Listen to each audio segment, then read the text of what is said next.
Cool FAB-Racing on the road to MotoGP. Hello, good afternoon and welcome to Red Lodge for round 2 of the 2019 Cool FAB-Racing British Mini Bike Championships. We head straight into the action after a fantastic lunch break with the Extreme 200 Race 2s. They are on their warm-up lap. The conditions are lovely now. It's almost dry, it's sunny, Let's not beat about the bush. Let's do the grid, shall we? Let's stop talking about the weather. Yeah, let's do this. I don't know about lovely. It's all a bit patchy and wet out there in the circuit. But leading off from pole position will be Richard Holmes-Williams. And in second spot, we should have Brad Ray, but I don't think he's out there on circuit at the moment. Taylor Lawrence will be starting from third ahead of Cam Harris. Brandon Pearl, who said he might not race today, but he has headed out on the circuit. The Yellow Pearl on bike 146 in fifth spot. Ahead of Will Howarth on bike number 96. Ahead of Charlie Nesbitt on bike 86 in 7th. Harvey Claridge on bike 16 is in 8th, ahead of Jamie King on bike number 76 in 9th place. Blake Ansell should be starting in 10th spot, but we believe they might have headed home for the day after some bike issues earlier on. Ian Jackson should be on bike number 7 and 11th, ahead of David Wills.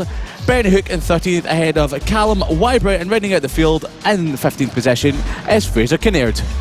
So, an action-packed grid. We are missing a few riders. It's looking like half a grid more than a full grid at the moment, but we get ready to start the race. They look towards the red lights, a bit of creeping, but we are underway. Good start from Richard Holmes-Williams. Great start from Will Howarth. Further back down the grid, almost challenging for third place. A few riders ducking right around the outside into turns 2 and 3 for the first time. Richard Holmes-Williams is in the lead of this race. A great start from the number 10 rider. Had a great getaway. Harvey Claridge getting well involved as well into 4th place. And as they round turn number 6 for the first time out of 10, it's a bit spread out at the moment, but there's plenty of time for them to make a few moves. Richard Holmes-Williams will want to defend very vigorously though. Yes, Harvey Claridge, as you pointed out, making a few moves at the start of the race. Didn't get off the line too well, but round the outside at turn number 2 made a couple of positions all the way up to 4th spot. And through the tight sections of the course, he is looking very fast mid-corner, but when it comes to the straight lines, he's not too quick. Buzz ahead across the line for the start of lap number 2 is Richard Holmes-Williams, ahead of second place Cam Harris. Taylor Lawrence in third spot on bike number 10, ahead of Harvey Claridge, who's looking to make a move on the back of Taylor Lawrence as he head into turn number 5. Will he get the run out of the corner? Looking quite good, but not quite yet. He's still in the back of Taylor Lawrence at the moment. Will Howarth in 5th spot, ahead of Jamie King. Brandon Pearl, who started 5th, has dropped back a few positions to 7th. David Wills in 8th, ahead of Ian Jackson. So out of the 15 riders that should be on the grid, there's only 9. Well, it's good to have Brandon Pearl out on circuit. Came and joined us in the commentary box earlier on this morning. There's a yellow flag at turn number 8. Can't see why, so we'll get more information on that when we can. Although I fear there is no Richard Holmes-Williams. So is it that Richard Holmes-Williams had a technical issue? We don't know. We'll let you know as soon as we can. But over the line for the second time now, Cam Harris leads ahead of Taylor Lawrence. Harvey Claridge in 3rd. Will Howarth is 4th. Taylor Lawrence with the fastest lap, 50.5. compared to a 50.8 for Cam Harris and a 51.1 for Harvey Claridge. So a two-way scrap for the lead so far, and just hanging on to the coattails is Harvey Claridge. That is absolute destruction there for Tractor Boy of Richard Holmes-Williams. Unfortunate for him, obviously having a few issues out there, but it looks like he's come across the lane in 7th position, so he still has time to make his way up through the field. As you said, Harvey Claridge all over the back of Taylor Lawrence and Cam Harris, as we said earlier on, loses a bit of time on the straights, but through the tight and twisty sections of the circuit, he leans right over on the bike, braking late, carrying lots of corner speed, and they come through the final corner. It looks like it's still Cam Harris ahead of Taylor Lawrence, and these two are battling out for a 3rd and 4th position yesterday, as Taylor Lawrence looked up the inside of Cam Harris into turn number 1, couldn't quite do it. Cam Harris holds it around the outside. 1st, 2nd and 3rd is Cam Harris, Taylor Lawrence, Harvey Claridge. Hey, and as soon as we said Richard Holmes-Williams might be looking to come through the field, he's just set the fastest lap of the race, a 49.8. That is 7/10 of a second faster than our race leader. Well, that's not a bad lap time, especially considering the trials he's had in the first few laps of this race. Past Brandon Pearl on that last lap, also on the back of Jamie King, trying to make a move, can't quite make it stick through the later stages of the lap. The top 3 though, really holding on to each other. They're not seem to be pushing too hard. As soon as we say that, Taylor Lawrence goes for the move, goes for the lead. The number 10 leads this race with a late move in the penultimate corner, made the outside line work for him, and the number 10 is ahead of 201 for the first time in this race. Harvey Clowes remains in third, sitting quite pretty and watching this at the moment. He's just enjoying a bit of a relax at the moment. Someone who's not relaxing knows Will Howarth. Got Jamie King all over the back of him. Oh, we've had Cam Harris go down at turn number 5 out of second spot. That's unfortunate for him. The back end just slid round, but he's back on the bike trying to get it restarted, and that's good for Richard Holmes-Williams, who's now up to third spot and chasing down the top 2. Well, Richard Holmes-Williams is starting to close in. The last lap, 50.047. Harvey Clowes did 50.2, 50.8 for Cam Harris and 50.5 for Taylor Lawrence. So he's catching quite quickly to the race leaders again, although Will Howarth holding on with Jamie King. They're going to be scrapping not just in the Extreme 200s, but in the Pit Bike 140 and Moto teams. Two of our most popular riders in the paddocks in the senior categories. They come over the line, nose to tail again, and Will Howarth is just ahead by 0.4 of a second. Cam Harris did rejoin, is continuing, is getting a little bit of pressure from Brandon Perrell, and apart from that, it is side by side, a big side by side battle between Will Howarth using his slightly tauter bike just to get it round the corners better. The pit bike that Jamie King is using, very grunty, can really thrust out of the corners, but the Moto team can really sieve through corners just gently, but getting a lot of good pace out of the machine. Richard Holmes-Williams with the fastest lap though is attacking Harvey Clowes for second place. He's not even attacking Harvey Clowes for second place because he's gone through, and Harvey Clowes decides, I've had enough of this racing lark, I'm back to the paddock. I don't know if that's what he's thinking. I think he wanted to stay out there if he could, but it looked like he had a bit of a bike trouble as he came out the far end corner there. So that means we now have Richard Holmes-Williams with 4 laps to go to put some pressure on Taylor Lawrence. He just set the fastest lap of the race there again, 0.4 quicker than our race leader. Now, with Richard Holmes-Williams putting a lot of pressure on Taylor Lawrence, can he soak up the pressure and hold on to first place? It's going to be one of those battles to watch out for. Jamie King has made a great move on Will Howarth over the last couple of laps, but can't manage to hold it. Cam Harris, after slipping off a couple of laps to go to turn number 5, is back on the bike and into 5th spot. Brandon Perrell, who said he might not even be racing today, is still in 6th spot, but as we look further around the lap, it looks like Richard Holmes-Williams is bridging the gap to Taylor Lawrence, Dan. Well, he's starting to bridge the gap, starting to close in. It was 2.99 with a new fastest lap for Richard Holmes-Williams, a second quicker on that last lap than his compatriot Taylor Lawrence aboard the number 10 machine, scything through a bit of traffic in this session. So yeah, that makes his way through. That may be quite good for Richard Holmes-Williams. He looked like he got through traffic a lot quicker than Taylor Lawrence as he got muddled up in the tight sections of the circuit, especially into turn 4 and turn 5, losing a bit of time there. But we have Richard Holmes-Williams, as you said, Dan, with the fastest lap of the race by 1 second ahead of Taylor Lawrence's best lap, only 2 seconds further back. And that's only action on circuit currently. Jamie King up to the podium. The number 76 is in 3rd place, so a great result potentially there for Jamie King at his home event.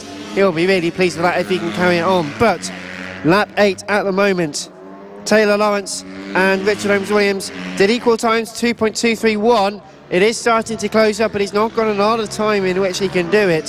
So Taylor Lawrence has got to hold on. Richard Holmes-Williams has got the burden to push and push and push and push and push. Yeah, it looks like we had a rider pull into the pitch. I think it was David Wales on the 71 bike. Just came out the bottom end of the circuit and pulled into the pitch. Not quite sure what the issue is there, but unfortunate for David Williams, he is out of the race. But as we look towards the top end of the circuit, there's a lap and a half to go, and we've got Taylor Lawrence still with a few bike lengths of advantage over Richard Holmes-Williams. But you can see Richard Holmes-Williams is pushing as hard as he can. That gap must be down to just over a second as they come across the line to start the final lap of the race. Is Taylor Lawrence ahead of Richard Holmes-Williams, who sets the fastest lap once again of this race. Is down to 0.9 of a second, a 48.127. That's over 1.2 seconds quicker on that last lap, closing up into turn number 5 through the infield section, so tight and twisty. Richard Holmes-Williams has got the confidence to do it. He's got half a lap in which he's going to have to make the move onto the back straight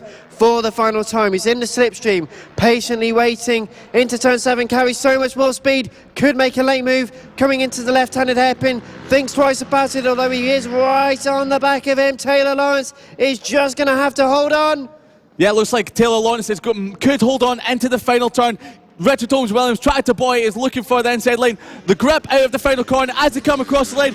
Taylor Lawrence holds on just ahead of Richard Holmes Williams, who sets the fastest lap of the race on the final lap, a 47.9, 8/10 of a second faster than Taylor Lawrence. Jamie King and Will Howarth are battling out for third spot at the moment. Cam Harris all over the back of Will Howarth. Well, we see Jamie King comes across the line in third, just ahead of Will Howarth. Cam Harris, who fell off earlier on in the race at turn number 5, managed to remount ahead of Brandon Pearl, who will come across the line in 6th position, ahead of Ian Jackson. And that is our runners and riders for the race, the Extreme 200s. Unfortunately, we had 7 riders not starting it, and David Wills and Harvey Claridge pulled into the pits. So unfortunate result there for Richard Holmes Williams at the start of the race, pulling off the circuit or maybe having a bit of a moment going down. But it looks like we have had Taylor Lawrence taking the race win ahead of Richard Holmes Williams, which was an absolute brilliant result, Dan. Well, it's a great result so far, and well, Richard Holmes Williams is going to take that confidence going into the next set of races. That was the second last of the second set of races. We went to lunch before the final 2 race 2s of the afternoon. Now this is going to be the final race 2 of the afternoon. The Mini F1 sidecars will be heading out on circuit in just a few moments' time. Then we'll be getting underway after that with a full rerun of the race sets, starting with the AC40 rookies. So we'll be bringing you all of that over the course of this afternoon. Thank you for joining us on Motorsport Radio on the Cool Fab Racing website. This is live coverage of Cool Fab Racing Round 2 of the 2019 series, and you can keep in touch at Cool Fab Racing, at M Sport Radios on Twitter using the hashtag CoolFab. Get in touch, let us know what you're enjoying so far, who you think is going to be doing so well over the course of this afternoon's races. You know, who you tip for a particular result. Let us know how much you're enjoying the action. My name's Dan Martin, alongside me Liam Hodgins. We've got plenty of action still to come. The Mini F1 sidecars, an 8-lap race in prospects, maybe shortened slightly. They don't use the full circuit, they use the outfield circuit here at Red Lodge. Still going to be pretty exciting. And yesterday, it was one of the closest results we've had for a sidecar race in quite a while. Yeah, absolutely. It was a very close result. Towards the end of the race, we had Mick Williams with 3 laps to go, holding about a 4-second lead. But as they got into bag markers, you had Jack Walters close the gap, and it was a couple of tenths in it as they crossed the line. Very close indeed. And we're hoping for more of the same in race number 2. Well, certainly hoping for more of the same. They get out onto circuit now and head out onto their green flag lap. It will be a 8-lap race in prospects, about 38-second-ish laps for most of our riders out there, and Liam Hodgins has the grid.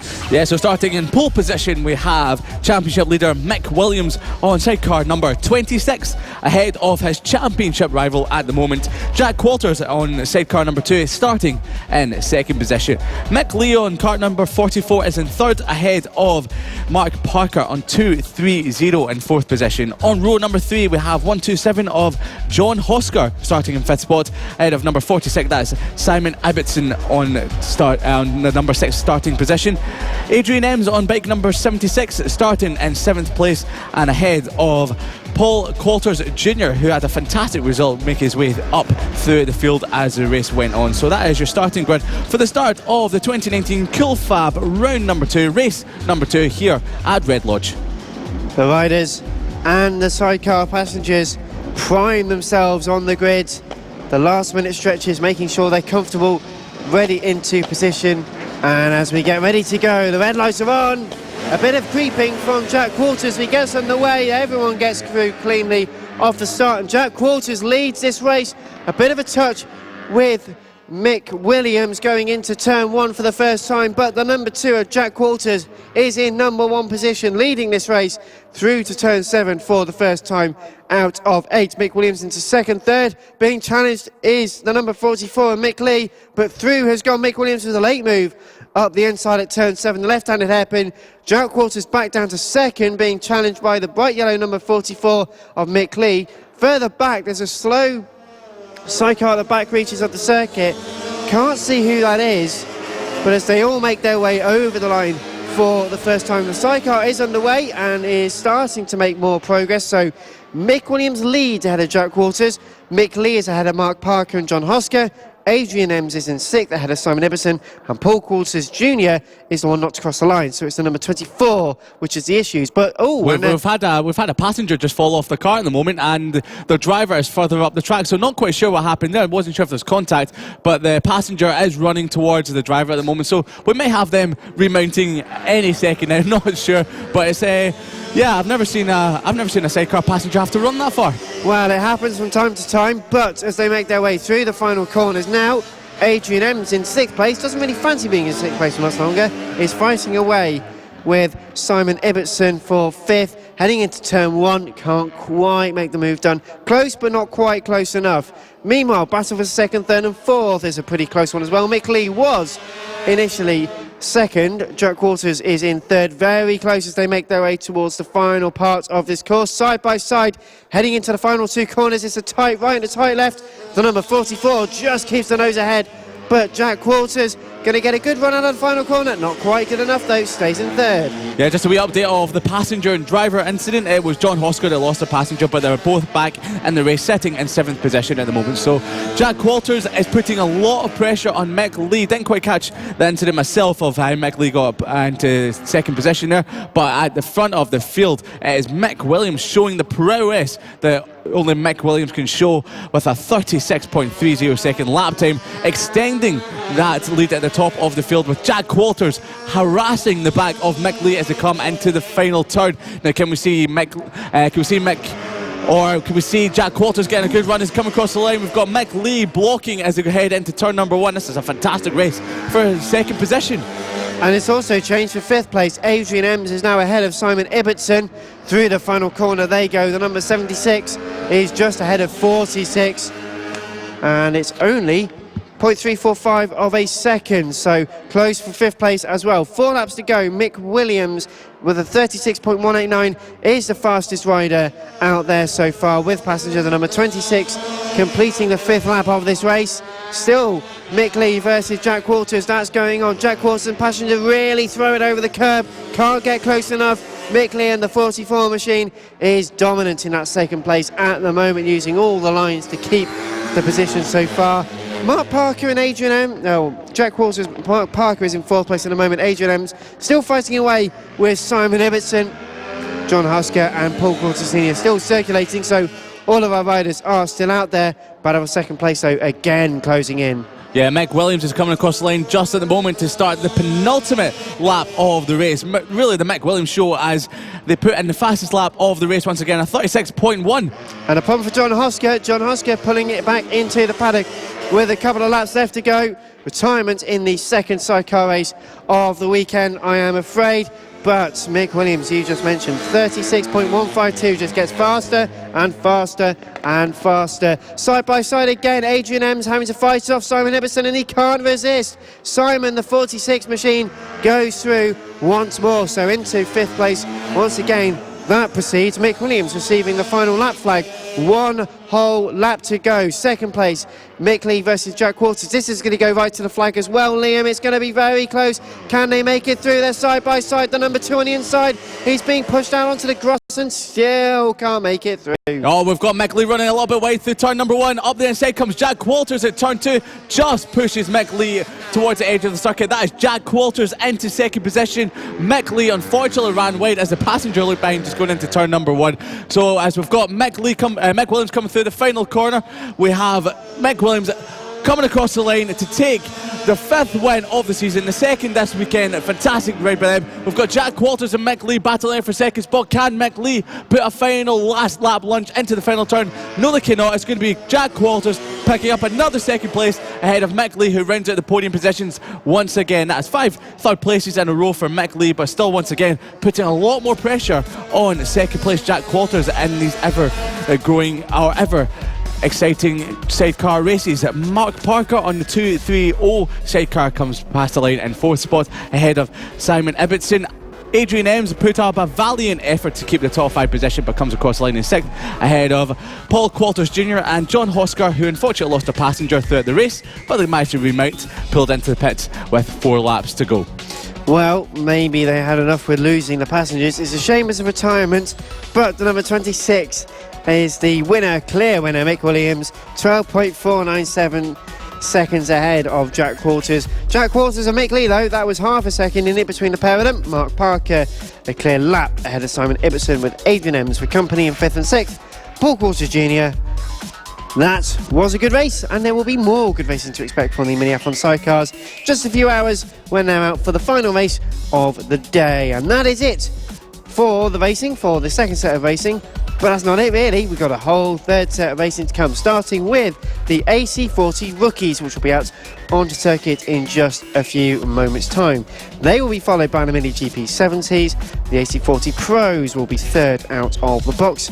Pit by 140 and Moto teams will once again thunder around the track for some more brilliant racing, followed by the Junior LC40 Elites, Senior Mini Motos, the Mini GP50s, the Extreme 200s, and then finally, to end the weekend, the Mini F1 sidecars. And well, that might be it for the second set of racing, but that's not it for the racing this afternoon. Thank you for tuning in. This is the live second round of the 2019 Cool FAB-Racing British Mini Bike Championship.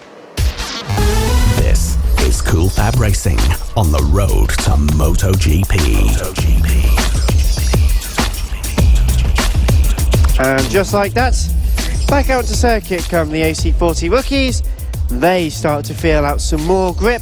It's been a challenging day for weather today. It started out dry, it then rained very heavily, and then it started to lighten up, and then it rained again, and now it's dry and a bit blustery, but it's clear, and there's a dry line on the circuit. A bit tricky for some of our young riders to find the limits of grip, but they're going to get plenty of opportunities. Thank you for joining us. This is live coverage of round 2 of the 2019 Cool FAB-Racing British Mini Bike Championships. Liam Hodgins alongside me, Dan Marr, and we've got plenty of fantastic racing to come from the AC40 rookies. A full grid for 2019. And here's Liam with the grid. Yes, so we will have Archie Gibbs starting race number 3 for the AC40 rookies in pole position once again. He managed to win race number 2 earlier on in the day in tricky conditions, as you said, Dan, ahead of Ollie Sims and Blake Wilson. That was the top 3 from race number 2 earlier on. As we say, Blake Wilson will be starting in second spot on bike number 108, ahead of Ollie Sims heading row number 2 on bike number 73. Luke Fitchett and on bike number 96 in 4th spot. Brandon Keane on bike 333 in 5th position, ahead of William Harris in 6th spot. Harry Payne rounds out row number 4 with bike number 11, ahead of Jacob Stevenson on bike number 67. Marco Holt will be starting this race in 9th spot on bike number 31, ahead of Luke Schofield on bike number 25. That is your top 10. In 11th spot, we have Max Wedity on bike 110 on row number 6, ahead of Archie O'Brien on bike number 91. In 13th position, unlucky for some, but hopefully not for Josh Williams, on bike number 78, heading row number 7, ahead of Wilson Dilks on bike number 85. In 15th position, on bike number 20, is Casey Sperry on row number 8, ahead of Callum Maxwell, who'll be starting from 16th spot on bike number 4. Arnie Carr is next up on bike number 83 and 17th, ahead of Noah Gullery on bike number 41 in 18th position. Chloe Sewell will be next up in 19th on bike 101. Starting off the row number 10, ahead of your 20th runner and rider for today's AC40 Rookies race number 3 of the weekend at round 2 at Red Lodge Cool FAB-Racing 2019 is going to be Bailey Lawrence. Well, it's going to be a great race for them, the third and final race of the day for the AC40 rookies. Had some very close, very exciting racing over the first 2 races.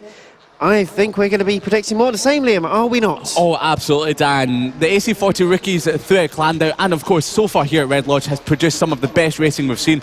And they're very young, hungry riders out there in the circuit. Now, the track conditions are still a little bit damp, a little bit patchy. And as we've spoken to a few riders throughout the weekend, these conditions can sometimes be the worst because it's still a little bit greasy. You don't know if it's going to be dry, if it's going to be wet.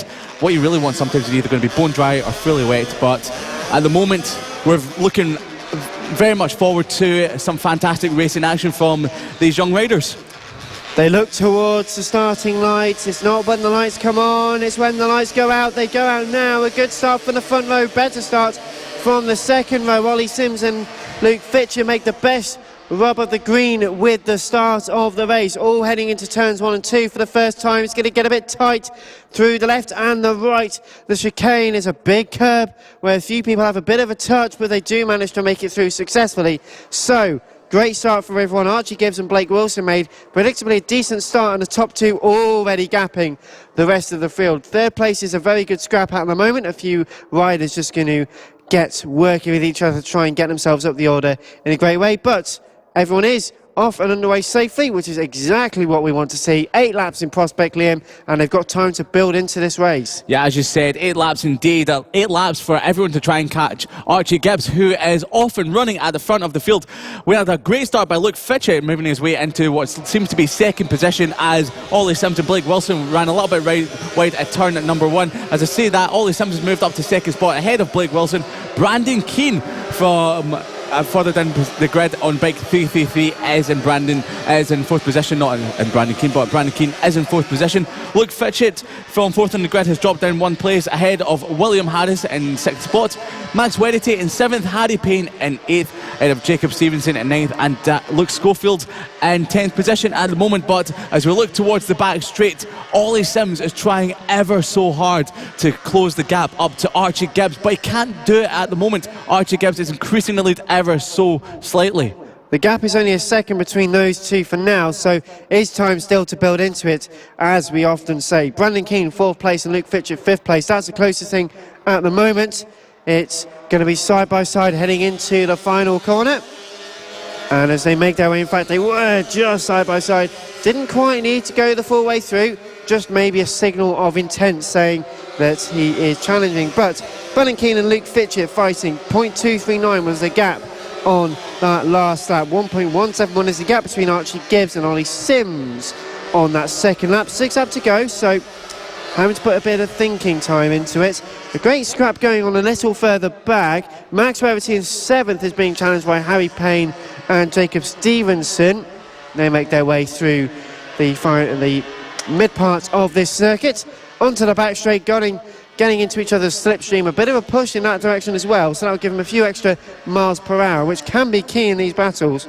Yeah, as you were saying, there was a great battle further down the grid. Max Wedity, Harry Payne, Jacob Stevenson just covered by a blanket. 1 second between them for 7th, 8th and 9th. As we look further down the field, we've got Joshua Williams, Marco Holt and Archie O'Brien having a great scrap for the smaller points positions, but nonetheless there's some valuable points positions at the same time. New fastest lap of the race goes to our race leader Archie Gibbs on bike number 3 with a 53.8. That has increased the gap ahead of Ollie Sims to 1.6 seconds, so he's taken half a second out of the boy in second place there. Blake Wilson in 3rd spot ahead of Brandon Keane in 4th. Luke Fitchett still can't make a move on Brandon Keane for 4th position just yet.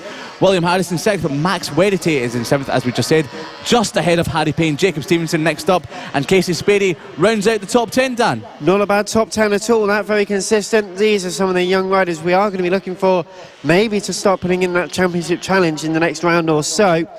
But 5th place, Brandon Keane, Luke Fitchett 4th and 5th. They're again scrapping side by side into the final corner this time. Much later braking for the number 96 machine. That's of Luke Fitchett. So Brandon is behind Luke now. 4th now going to Luke Fitchett. 5th for Brandon Keane. They're swapping rides. And one of them, in fact, manages to jump over, goes over some kind of braking zone, miss foot. They didn't go off the bike or anything. The bike is still riding, but managed to lose a bit of time. So Brandon Keane has made a bit of a mistake, which isn't good. He's lost a few positions, unfortunately. Yeah, it looked like he ran off the edge of the circuit ever so slightly, and as he came back on, he just hit the sort of rut between the grass and the tarmac area. Flicked him out of the sea a little bit, but he stayed on the bike or two, but thankfully still in the race and can still get some good points from where he is. With some marshals running across the track, we've got someone pulling off the edge of the circuit. I don't think they went down, not quite sure from this distance who that is, but we will find out very shortly when we have a bit more information. Looking further down the field at the moment, there's a great scrap going on for, as we said earlier on, for 7th position. Max Wedity, Harry Payne were covered by a couple of tenths of a second. We've just got Stevenson just falling off the back of that group, with Casey Spady catching ever so slightly and moving ahead. Luke Schofield is next up ahead of Josh Williams, of Luke Schofield, J. O'Brien in 13th, ahead of Marco Holt and Wilson Dilks, who rounds out our finishers, but our point scoring positions at the moment, as we've got some riders making moves into turn number 2, so they're ever slow slightly. There's some moves coming through the field top to bottom, so keep an eye out on that. But Archie Gibbs sets a new fastest lap of the race with 5 laps to go, so Archie Gibbs at 53.681. that is nearly 2 seconds, yes, get this, 2 seconds faster than Ollie Sims in second place on that. Wilson will be putting a little bit of pressure on the number 73 rider. Luke Fitchett has been given a bit of a gap between himself and Brandon Keane, with Brandon Keane making a bit of a mistake earlier on.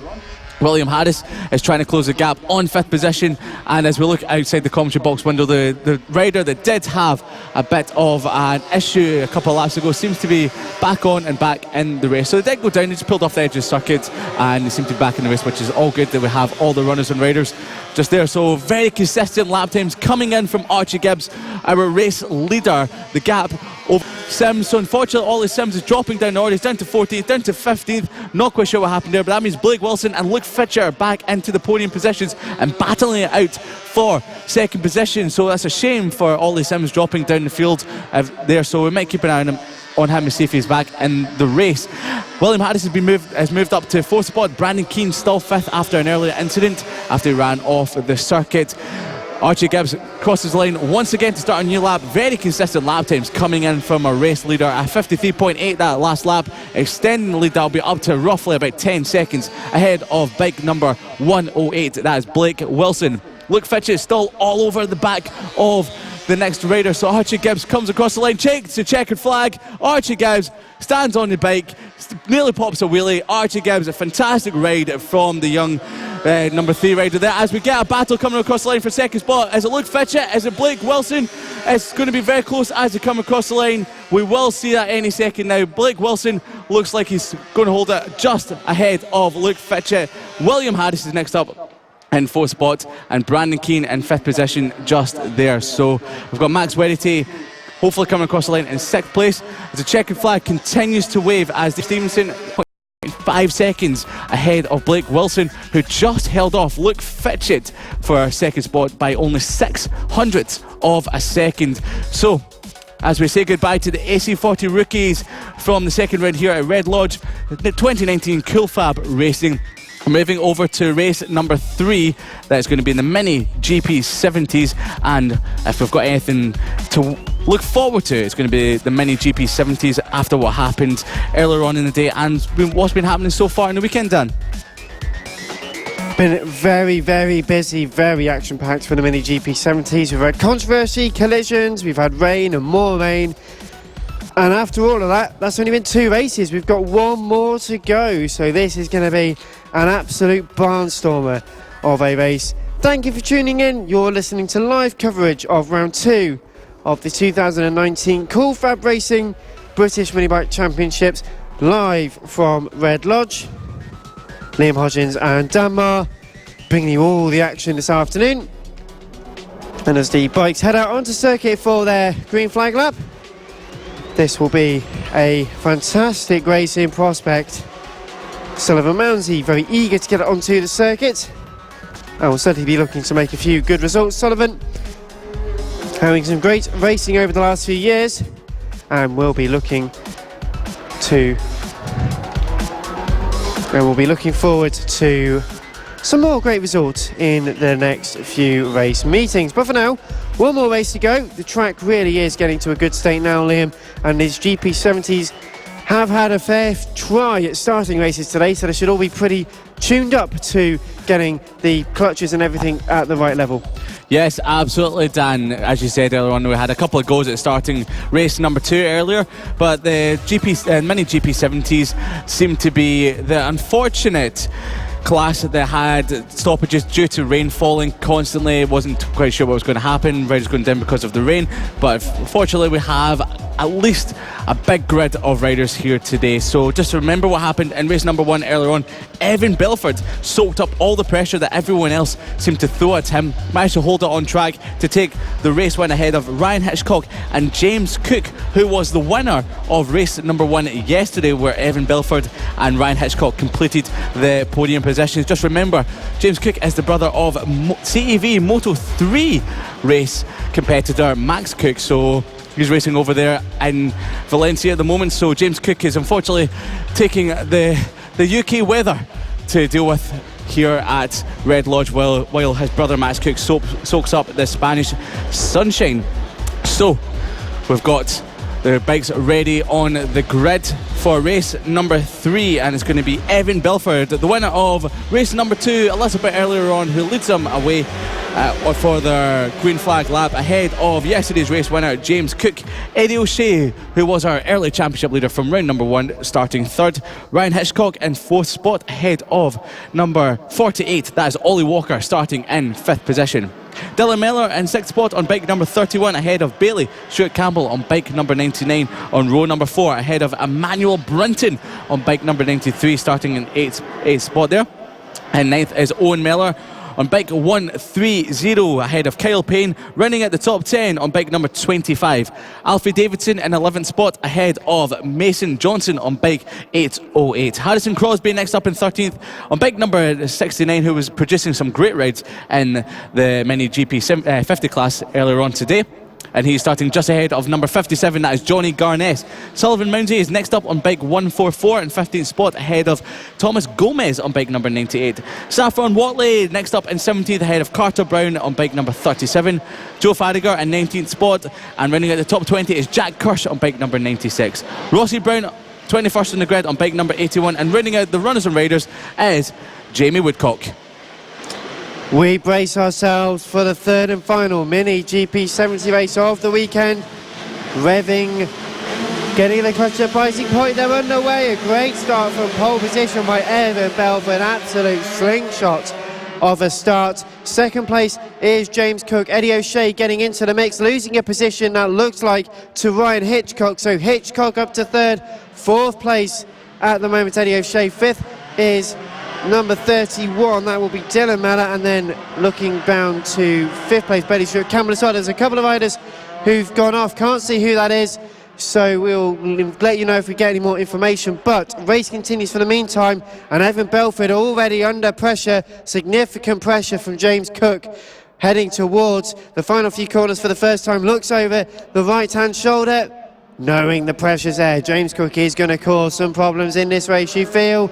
Over the line, 52, 44 and 43. Ryan Hitchcock in 3rd, James Cook 2nd, but 1st place is Evan Belford. So as they made their way through the chicane for the 2nd time out of 12, and really Evan Belford already causing some a bit of a hold-up perhaps, but some very good defensive riding all at the same time.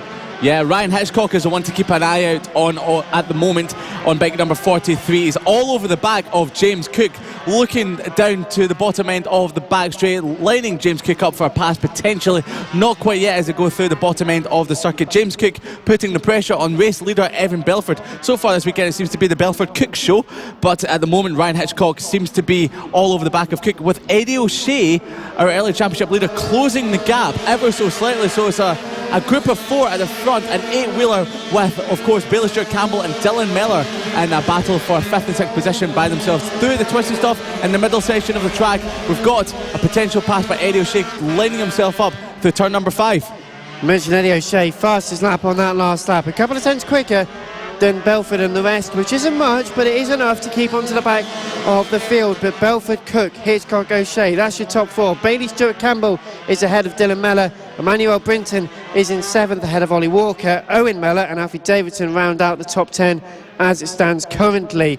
But Belford, fantastic defensive rider, leading from the front, holding the position. James Cook looks one way then the other, but Evan Belford knows exactly where to put the bike just to prevent that move being made at the moment. So Belford, Cook with the fastest lap now. Hitchcock and O'Shea a couple of bike lengths back, which isn't a lot, but it is enough just to give them some breathing space as it stands with 52 ahead of 44. Yes, absolutely. Ryan Hitchcock looks like he's just dropping off the back of Max Cook and Evan Belford ever so slightly. Eddie O'Shea looks like he's got a good run onto the back straight. Will he be lining up a move on Ryan Hitchcock into the bottom turn? He does it. He's up to third place. That is Eddie O'Shea up to third ahead of Ryan Hitchcock. Great move by the youngster there. Now he's going to try and bridge the gap to James Cook as the gap has started to open up ever so slightly. But if anyone can, Eddie O'Shea can. Eddie O'Shea certainly knows how to race hard and fair. Over the line into third place, confirmed then Eddie O'Shea with the new fastest lap, 47.1. But no, Bailey Stewart Campbell sets the new fastest lap, 47.0. Is catching up to the back of Ryan Hitchcock. He's now only a second behind, and really coming onto the back of this train. Evan Belford soaking up so much pressure, taking a very tight line in the turn 5 hairpin. James Cook, a wider sweeping line, but it hasn't got the momentum to catch up in the slipstream, heading towards a quick turn 7. He's starting to make inroads, could make a potential move up the brakes, but it is not quite enough at this moment. But he's closing with every available opportunity, and the run is not forthcoming. Yeah, you can watch Bailey Stewart Campbell. He has so much confidence flicking that bike from left to right through the tight stuff. As you can see out the final turn, he's got a great run as we've got problem from Hitchcock. He sets up coming at the final turn, not quite sure what's happened there. So looking down at the bike, looks like it could be a trouble towards the rear end of the bike. Not sure what that is. That's a shame for Ryan Hitchcock as he was putting in a great effort, sitting in the 4th spot. But that has let Bailey Stewart Campbell off the hook and looking to catch Eddie O'Shea on bike number 144. Well, a shame for Ryan Hitchcock, about to be passed by Emmanuel Brinson. Through goes Emmanuel, the number 93. Ollie Walker's now managed to get ahead of Owen Mellor and Alfie Davidson. So an update for 8th place as it stands. The race leaders just about to pass another rider in this race. They get through cleanly, so no trouble for those two. James Cook's the one with the fastest lap, but Evan Belford's the one with the track position, currently leading this race still. 6 laps to go, 6 laps are completed. Belford and Cook just 0.278 between each other. Eddie O'Shea in 3rd, 4th for Bailey Stewart Campbell. Dylan Mellor into 5th, Emmanuel Brinton in 6th, 7th, 8th, 9th and 10th is Ollie Walker, Owen Mellor, Alfred Davidson and Johnny Garness, the 57. Now making progress, under attack though from a rider a bit further back, and can just make it through. Yes, the battle between Ollie Walker, Owen Mellor, Alfie Davidson, Johnny Garness has been going on for a few laps, and now is starting to heat up ever so slightly. A great ride from Johnny Garness, starting 14th. Hasn't really shown his hand in this class so far this weekend, but moving well inside the top 10 and putting a lot of pressure on Alfie Davidson, who's chasing Owen Mellor and Ollie Walker. And Ollie Walker's not the only one getting involved. Johnny Garness was passed by Harrison Crosby on that particular race, but Bailey Stewart Campbell now is into 3rd place, past Eddie O'Shea, was almost a second quicker on that last lap, is absolutely determined to join the battle for the race lead. Evan Belford's going faster than he's ever gone before. James Cook is really stuck behind him and still cannot make the move through. 5 laps to go, 4.5 laps to go. He's got to start really thinking about forcing the position. Yes, so we've got Owen Mellor and Harrison Crosby knocking down Ollie Walker. He's gone from 7th down to 10th. Alfie Davidson still in 9th spot, so it's a great scrap going on for position number 7 there. Towards the bottom end of the circuit, the group of 5 riders are putting in a show for the fans here today. So to come across the line, it's going to be the start of lap number 9. Bailey Stewart Campbell, new fastest lap of the race, nearly 1 second quicker than our top 2. Evan Belford and James Cook are going to start having to look behind them now, because Bailey Stewart Campbell won a 46.496, 1.3 seconds back of James Cook, but with a few laps still remaining of the race, he still has a chance to close in on the top 2.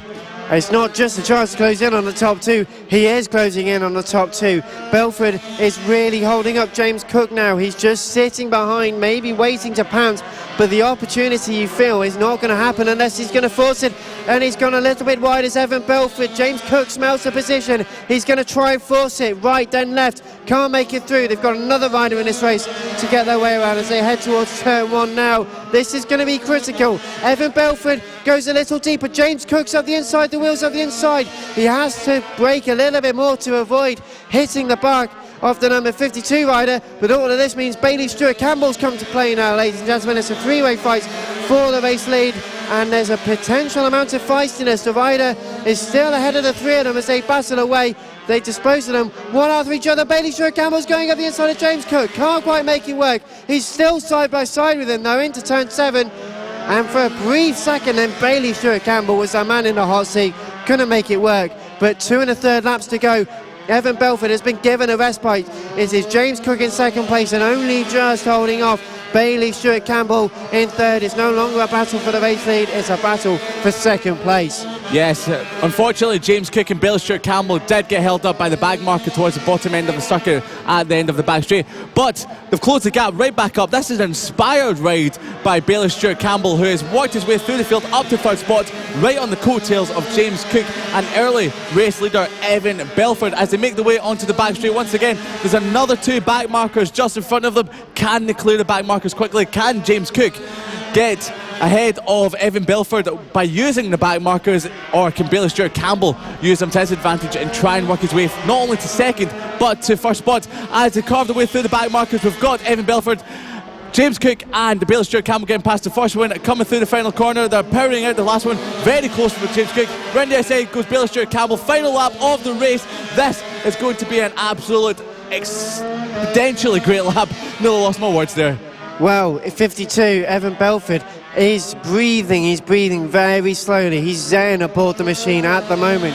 James Cook second, Bailey Stewart-Campbell still third. Then nose to tail, absolutely no inch is going to be given. Belford runs slightly deep. James Cook has got a bit of an advantage. Bailey Stewart-Campbell looks to go around the outside at 7. Cannot make it done. There's still line astern. Belford has just about got this sealed. Just 2 and a bit corners to go. And James Cook is going to try and get a run. Can he make it up towards the final corner for the final time? It's going to have to be a run out of the corner, but it isn't going to be. Evan Belford crosses the line, takes a victory, but only just from James Cook. It was 82 thousandths of a second between Belford and Cook, first and second. Bailey Stewart-Campbell is third. Fourth for Eddie O'Shea. Dylan Mellor comes home in fifth. So a great result there. And the 3 riders, Evan, James and Bailey, all waving at each other and clapping. They really enjoyed that. They're giving themselves a thumbs up. They really enjoyed that. Even high-fiving on the way through. They really enjoyed that race, and what a great effort that was from Evan Belford. Fantastic defending, but there was no weaving in the brake zones. There was no weaving up and down the circuit. It was plain old positioning of the bikes properly. He knew exactly where he had the measure of James and Bailey. So Evan Belford is your race winner. 12 laps, and it was only 82 thousandths of a second ahead of James Cook. Bailey Stewart-Campbell was third, ahead of Eddie O'Shea, Dylan Mellor, Manuel Brinton, Owen Mellor, Harrison Crosby, Alfie Davidson and Ollie Walker. That is your top 10. And by joy, wow, good race. Yeah, but I think we're both running out of words to say about that race. It was one of those races that you've got to just look at and go, I can't believe I just witnessed something so incredibly good. Bailey Stewart-Campbell working his way through the field from about 8th on the grid or so, working his way up to third spot, the fastest lap of the race at one point by nearly a second. James Cook harried Evan Belford all race long, but once again, Evan Belford, just like he did in the second race today, managed to soak up all of that pressure and led the whole race and kept until the win at the end. Well, that was fantastic racing. They take the action to Clay Pigeon in just a few weekends' time. And that is it for the Mini GP70s. With that, we can take a breather here at Red Lodge. There's loads of ways to follow the racing this season. Tune in live on the FAB-Racing Facebook page, on Twitter and on YouTube. Listen on motorsport.radio and on coolfabracing.com.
Racing on the road to MotoGP.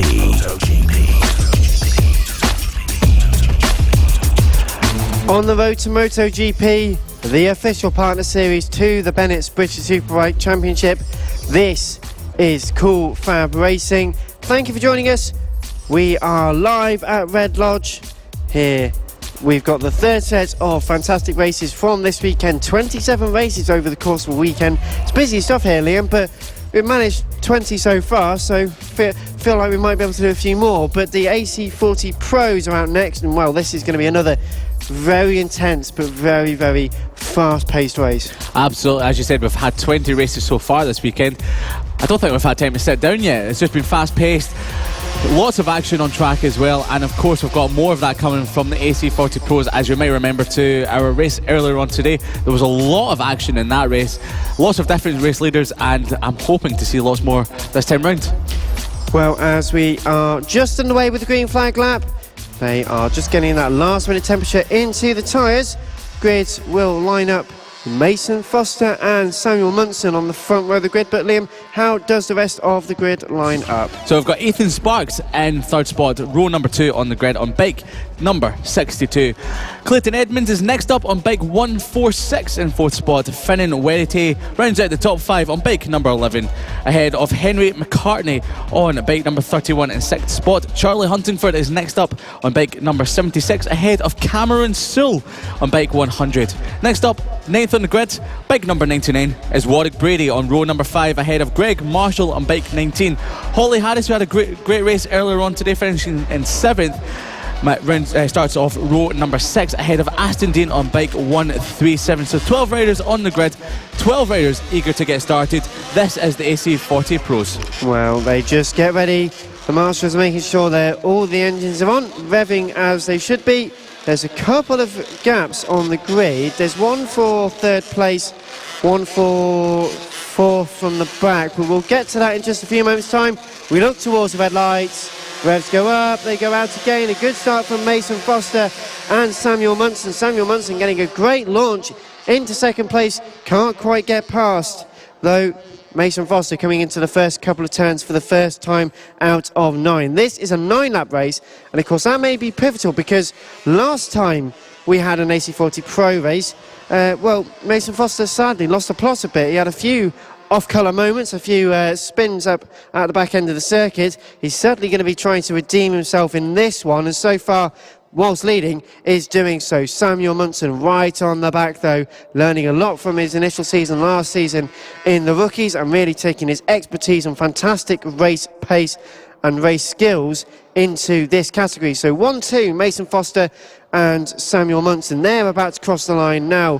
Third place is going to go the way of the rider Clayton Edmonds, Henry McCartney in fourth, Finnan Werity fifth, Charlie Huntingford and Cameron Sewell, Greg Marshall, Holly Harris. That's your top 9 with Aston Dean in 10th so far. Battle for the lead though, Liam, getting in 10th. Mason Foster, Samuel Munson, very, very close. Yeah, absolutely, they are very close. It looks like Samuel Munson seems quite comfortable just behind Mason Foster at the moment. Now, you mentioned that there was a rider missing from third place on the grid. It looks like Ethan Sparks didn't take his grid position, which is unfortunate for Ethan because he's been having a great racing weekend.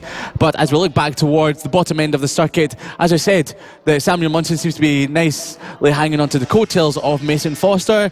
Mason Foster decides to put those words out of into the history books as he extends the gap at the top of the field to a 49.619, fastest lap of the race, extending the lead to 0.8 of a second, so 0.6 of a second faster than Samuel Munson on the previous lap. Clayton Edmonds in third spot. Henry McCartney's in fourth, and fifth goes the way of Finnan Werity, fighting hard with Charlie Huntingford. 11 and 76 make their way towards turns 4 and 5. Left and then a right-handed hairpin. Quite a tricky corner off camber. A bit of a bump in there, and they're side by side. Charlie Huntingford just about noses through onto the back straight, and through again goes Finnan Werity. So gains the position in one corner, loses it in another. Not ideal. Makes for good and entertaining racing nonetheless.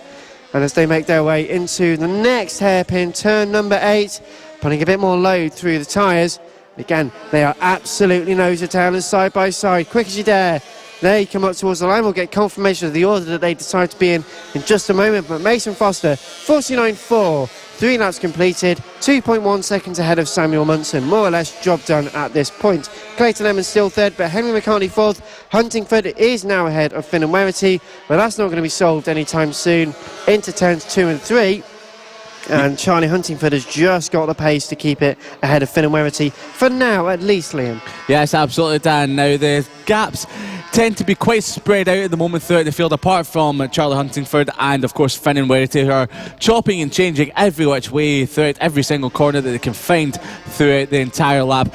Got Mason Foster just about to complete lap number 4 at the moment, and he's been setting fastest lap after fastest lap as he comes to the final corner. Foot off the foot peg. I'm not sure if he had a moment there or he just likes to do that to get a bit of comfort into his right foot. Samuel Munson is now 3.5 seconds further back from Mason Foster. Clayton Edmonds comes across the line, slightly closing or pulling away from the number 4 or the 4th spot of Henry McCartney. Charlie Huntingford, Finn and Werrity come across the line as close as you dare. Still nose to tail in that battle for 5th position as they come through turn number 2. We've got Charlie Huntingford pulling a slight gap, but as I say that, we've got Finn and Werrity closing as you dare through turn number 5 over the bump, coming out the corner a bit unsettled, and we've got Cameron Sewell closing them down very quickly as well. And a great battle going on between Greg Marshall and Holly Harris for 8th and 9th. They make their way into turn number 5, turning through the long right-hander, just keeping the momentum going.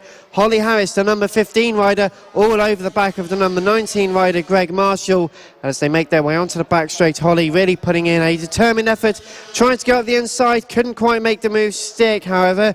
Mason Foster's now 5 seconds ahead of Samuel Munson. That's your update for the race lead with 5 laps completed.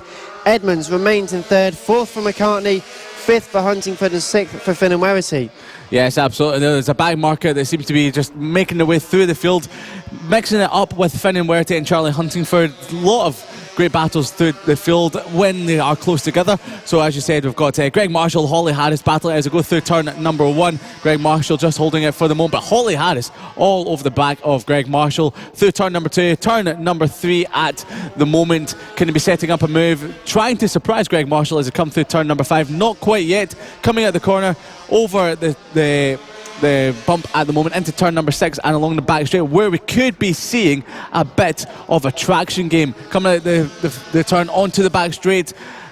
Still nose to tail. Greg Marshall still holding it ahead of Holly Harris as a back marker is just getting out of the way, so they will be passing them ever so slightly, but we've got Holly Harris up the inside of Greg Marshall at the bottom end of the circuit through the right hander. Fantastic move there as Greg Marshall went a little bit wide. Holly Harris saw the opportunity to nip through as the door was just opened there. Well, you leave the door open. Holly is going to take it. She's a very, very determined rider in order to make as many positions as she can. And Holly Harris then confirmed in 8th place. Great ride from the number 15 rider. Greg Marshall down to 9th. Still a great result. White Brady completes the top 10 for now. And with 2 laps to go, Mason Foster is off and into the distance. Absolutely.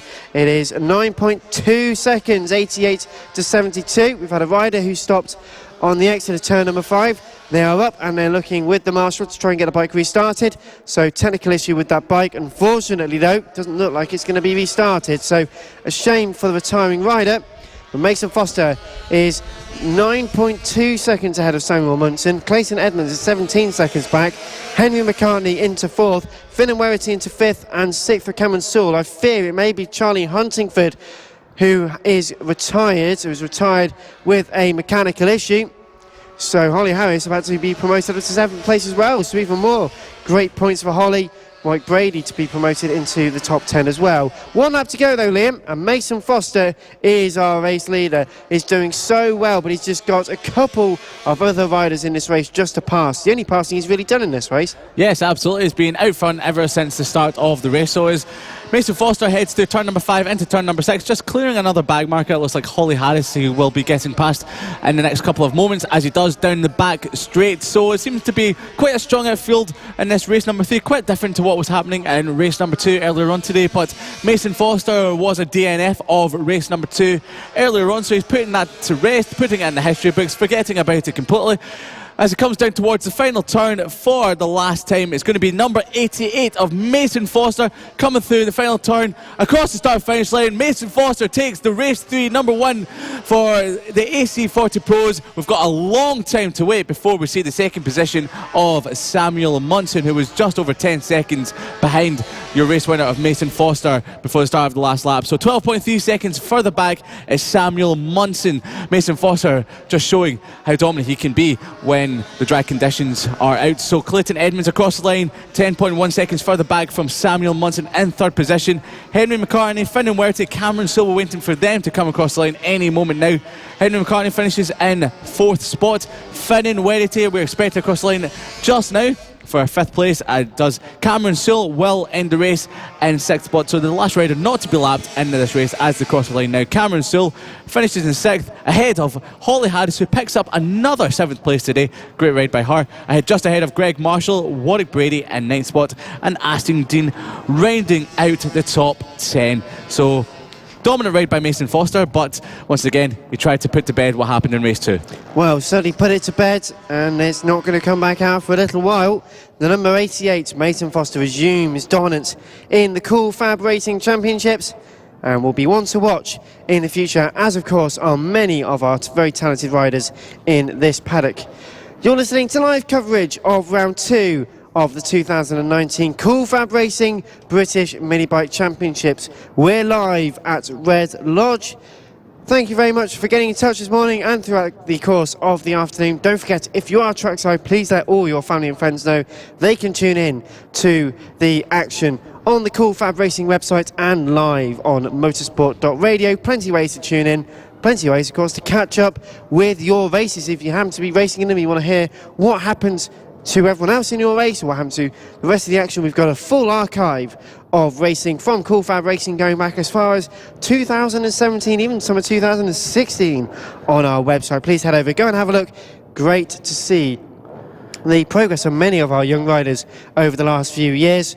And speaking of progress of our younger riders, some of our older riders head out to the circuit now for the third and final race of the weekend for the Pit Bike 140 and Moto teams.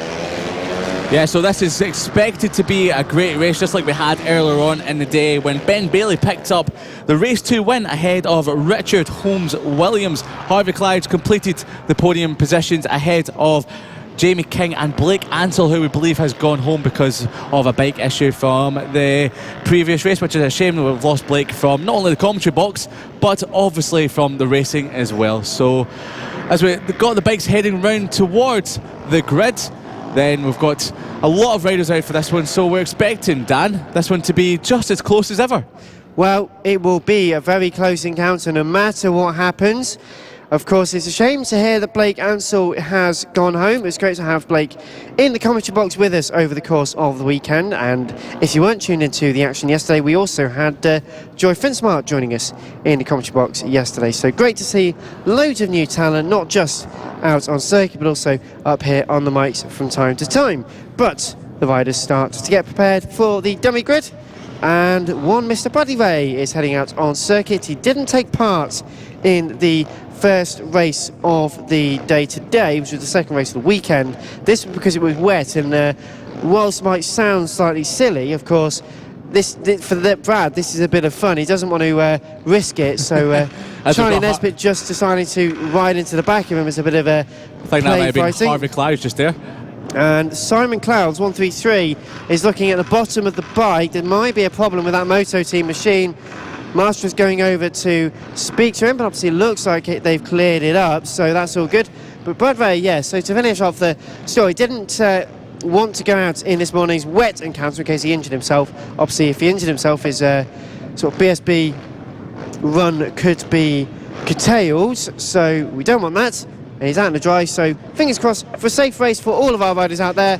And in the meantime, we've gone out for the warm-up lap, and it is Liam Hopkins with the grid.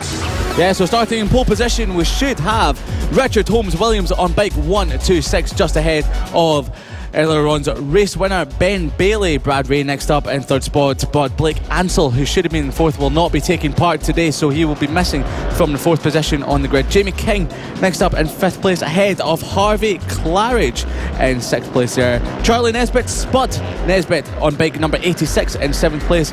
Will Howarth on bike number 96 in eighth spot, ahead of one of our other riders. Just completing the top 10 is Henry Meduse on bike number 55. We have Bernie Hook in 11th spot on bike 0. That is a big fat 0 right there. In 12th spot we have Ian Jackson on bike number 7, just ahead of Rob Petit in 13th spot. Unlucky for some, but not for all. John Petit is next up in 14th spot on bike 100, ahead of Alice Carradon Brown. Simon Clowes next up, having bike issues on the starting grid, but hopefully they're all sorted, ahead of Darren Anderson. Fraser Kinnaird next up, Callum Wybrow in 19th spot, Alistair Kinnaird in 20th, Daniel Gilbert in 21st, ahead of Keith Bolton, Vince Bailey in 23rd, Roger Monks in 24th, and rounding out the runners and riders for the starting grid is Trevor Jones.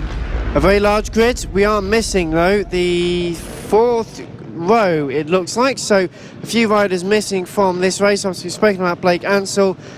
I think I can't see if Brandon Perrell's on the grid. It'd be good to see if he was, but I'm not sure if he is. Anyway, they look towards the lights. We'll get to the bottom of all these mysteries and more as the race is underway now. Good start from the front.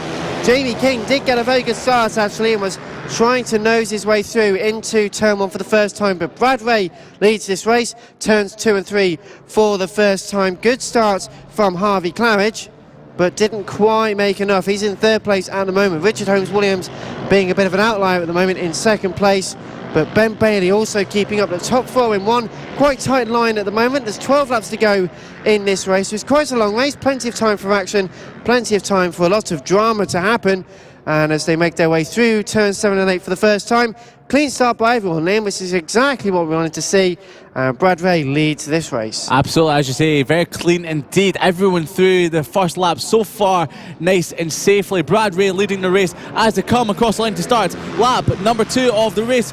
Brad Ray across the line. Richard Holmes-Williams all over the back of Brad Ray. Harvey Claridge all over the back of Richard Holmes-Williams, as we had nearly a change for third position there. Ben Bailey looked up the inside of Harvey Claridge into turn number 2. Harvey Claridge cut him off, so the positions remain the same. Jamie King, a great start from the home hero in 5th spot. John Buckle 6th, moving up a couple of spots ahead of the first motor team rider, Will Howarth, in 7th place. It's all getting a bit sour. Harvey Claridge and Ben Bailey nearly came to tears as they touched coming on the exit of turn number 5. They didn't fall off. There was no one hurt or anything, but it's not going to be a good start for them. Looking over his right shoulder is Brad Ray. Looking over his left shoulder is Richard Holmes-Williams. They should be busy focusing at each other, really, because they're side by side coming over the line 1 and 2. Quick as you like. The official time was 0.114, but it was much less than that as it felt. Up the inside goes Richard Holmes-Williams. Can't make the move stick, and it's Ben Bailey in third, holding on, closing into that battle. Harvey Claridge relegated to 4th place. Yes, I should say, tractor boy Richard Holmes-Williams nearly ploughed his way through into first spot. And he has done it now. Brad Ray ran a little bit wide, looked to his right hand side as he sees Richard Holmes-Williams make his way up the inside. Ben Bailey now on the back of Brad Ray. Now, was that a bit of tactical movement from Brad Ray, just letting him pass to see? Oh, as he sets him up, so there was a bit of set-up action between the top 3 there as they went to the bottom end of the circuit. Looked like Brad Ray just sat up Ben Bailey, but it looks like Richard Holmes-Williams still in the lead of this race as they come towards the end of the lap, ticking off another lap as the back markers slowly approach across the start-finish line as Richard Holmes-Williams ahead of Brad Ray. Ben Bailey setting the fastest lap of the race at 47.8 as the back marker is setting up, nearly trying to get out of the way of the leaders at the moment. And of course this is a very large field, lots of stuff going on. John Buckle in 6th, ahead of Will Howarth, our leading moto team rider, in 7th. Henry Meduse and John Petit alongside Ian Jackson. That's your top 10. Simon Clowes has got on the way, is still returning in the moto team 2nd place. Fraser Kinnaird in 12th, in 3rd in moto team. Yes, Ben Bailey made a move on Brad Ray up the bottom end of the circuit at the end of the back straight. He's now into 2nd position. Brad Ray down to 3rd. Ben Bailey, today's earlier race winner, now all over the back of Richard Holmes-Williams. He'll be looking to make a move on Tractor Boy going into turn number 1. Got a great run out of the final turn, nearly made a move into the first corner, just had to set up a little bit, but he's climbing all over the back of Richard Holmes-Williams for first place. He's really trying just to be a bit patient. He does want to make a move, but you don't want to be too hasty. Brad Ray's sitting and watching what's going on in front and deciding, you know what, I don't need to get involved with this scrap. I've seen this all before. I know exactly how it's going to end. I'm just going to pick up the spoils. And he picks up his front wheel for good measure. But Holmes, Williams and Bailey, they're still 1 and 2. They're fighting tooth and nail, as they're going to be for the rest of the race. But they still can't quite force the move through. Looking at a couple of other battles further down the field, John Buckle and Will Howarth are enjoying a bit of a scrap for 6th and 7th so far. That's between a pit bike 140 and a moto team rider as well. A very different type of bike, fighting equally. Yeah, Ben Bailey nearly lost the front. Glenn Falcon up the side of Tractor Boy. Richard Holmes Wells very close to taking both of them out. No wonder Brad Ray is sitting back and going, I don't want to get involved in this. These two are all over the back of each other, nearly taking the front wheel and losing the rear end as they go through the couple of turns. So Ben Bailey on towards the back straight once again. Brad Ray looking up the side of Ben Bailey, just holding back as they go through the bottom end of the circuit. The left-hander tightening up ever so slightly as they flick it right. Will Ben Bailey get the traction down earlier than Richard Holmes Williams? He nearly done the last lap to nip up the inside, but not quite as they approach the final turn of this lap. The last couple of laps we've had Ben Bailey getting great traction off the final turn. Will he do it this time? Not quite, as the back marker is split by the top three as they start another lap. And starting not just another lap, but this is the halfway point in this race. Holmes Williams still leads Ben Bailey. Ben Bailey also with the fastest lap. Brad Ray does still complete the rostrum at the moment. Harvey Claridge in 4th. Jamie King is in 5th ahead of John Petit, just passing John Buckle for 6th. So Will Howarth in 8th, our leading moto team rider, with Ian Jackson and Henry Majuse your top 10. Simon Clowes, Fraser Kinnaird, Darren Anderson. The next 3 moto team riders, they're 11th, 12th and 13th. Tom White, Daniel Gilbert and Keith Bolton. That's your top 16. And it's all breaking loose for the battle for the lead. There's a load of other riders. I think Ben Bailey's actually got the lead, nipped up the outside of Richard Holmes Williams at the bottom end of the circuit. Sorry to jump in there, Dan, but Ben Bailey looks like he's got the lead of the race. He has done ahead of Richard Holmes Williams. Brad Ray still in 3rd spot as they make their way through the back markers at the moment. So we've got plenty more racing action. Ben Bailey now leading ahead of Holmes Williams, and Brad Ray still all over the back of the top 2. Well, Brad Ray is being very patient. There's 5 laps to go, so there's still plenty of time. There's a lot of other riders in this race making progress. John Buckle loses another position, this time to Will Howarth. So Will Howarth up to 7th place, going very well for the moto team division at the moment, considering they're not very well suited to the Red Lodge circuit. That's a very high up position. Expect them to be more competitive at Clay Pigeon, but you say very close for the race lead. They're fighting side by side. Ben Bailey ahead of Richard Holmes Williams, and they're only just cut over another moto team rider. Brad Ray can smell blood. He pounces. He's all over the back of Richard Holmes Williams. Ben Bailey is maintaining the race lead, but only by the skin of his absolute teeth. It was super close coming through the bottom end of the circuit. We had Richard Holmes Williams get a great run out of the bottom end, nearly touching as they pushed Richard Holmes Williams towards the edge of the track. Brad Ray must be thinking, I am not getting involved in this. They could be about to take each other, but fingers crossed it stays clean. It looks like Brad Ray's made it up to 2nd ahead of Holmes Williams at the end of the back straight. He has done. He's now right behind Bailey. So it's Brad Ray into 2nd, round the side of Bailey, not quite, as the back markers are getting pushed out of the way as well. This is starting to get a little bit rough. Well, it's the last race of the weekend for them. They are pretty bored of just racing between themselves now, so they'll be a bit more aggressive. Not that that's a good thing, but Ben Bailey just has to hold off Brad Ray. No easy feat. He looks up the inside into turn 1, can't make it stick.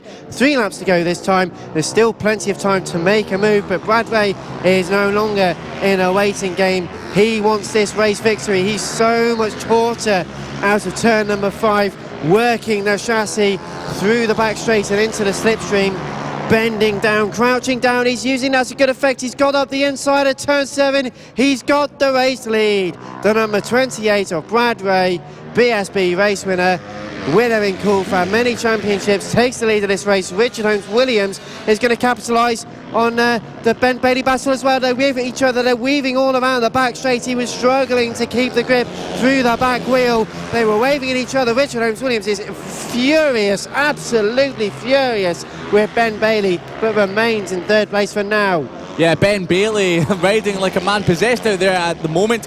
After Brad Ray came up the inside, he tried to nip up the inside of the tight right-hander, lost the back end very slightly, and we had Richard Holmes-Williams getting cut off by Bailey there and sort of pointed towards his head, telling him to think a little bit. So it's heating up very much so out there with 2 laps to go. I say 2 laps to go, a lap and a half to go. But in the Pit Bike 140 and Moto Team races, you have to keep a clean head. You have to keep a clear head because it's so frantic. There's so much traffic to use and work past other riders in this race.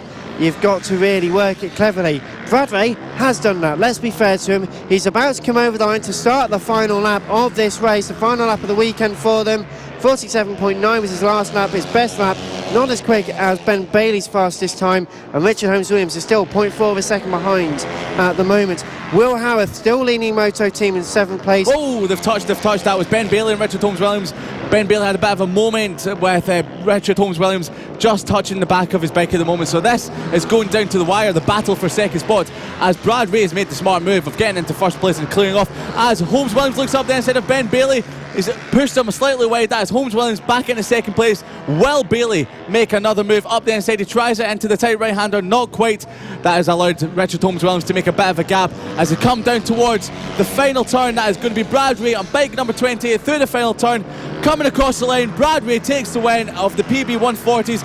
It is Richard Holmes-Williams in second spot.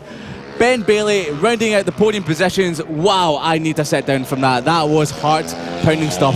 Wow, fantastic race for Brad Ray. Richard Holmes-Williams and Ben Bailey very aggressive with each other. They weren't giving each other even an inch in that one, but the number 28 Bradley Ray, our race winner for the final Pit Bike 140 and Moto Team race of the weekend. Richard Holmes-Williams is in second ahead of Ben Bailey. Harvey Claridge comes home fourth in the end ahead of John Petit. Will Howarth made it up to sixth in the end ahead of Jamie King, so Will Howarth our winning Moto Team rider. Jamie King, Ian Jackson, John Buckle and Henry Meduse, that's the top 10 overall.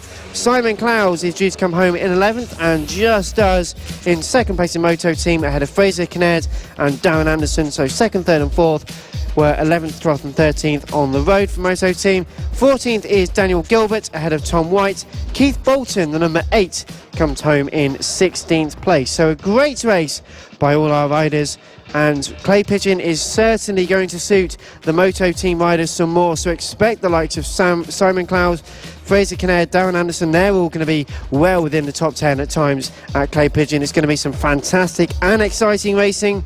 Plenty more action still to come. Thank you for tuning in. This is live coverage of round 2 of the 2019 Cool FAB-Racing British Mini Bike Championships.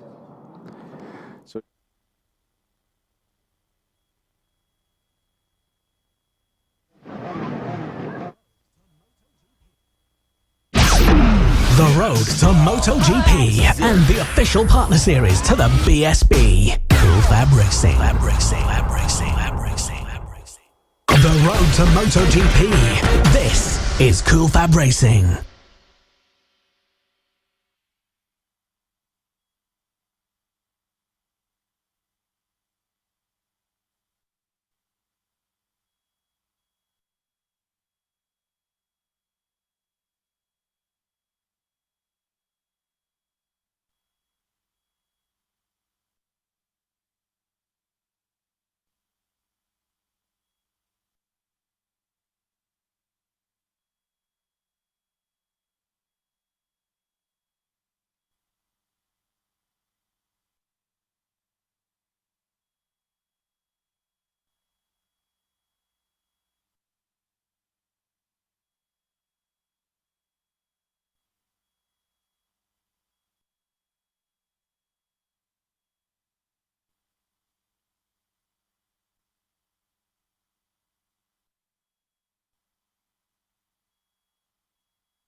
Is Cool FAB-Racing.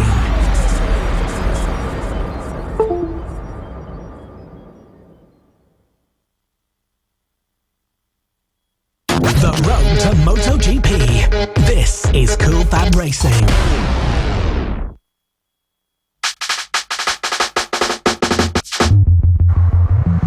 The third and final race of the weekend for the Junior LC40 Elites are getting ready to go out onto circuit. They're on the dummy grid, the tension builds, the excitement rises here at round 2 of the 2019 FAB-Racing British Minibike Championships. We have got a fantastic grid lined up, which will line up as follows. It will be Mason Foster and Johnny Garness on the front row of the grid. Emmanuel Brinton and Sullivan Mounsey line up on row 2. Josh Bannister and Ronnie Harris round out row 3, with Clayton Edmonds, Samuel Munson, Henry McCartney and Ethan Sparks rounding out the top 10 riders.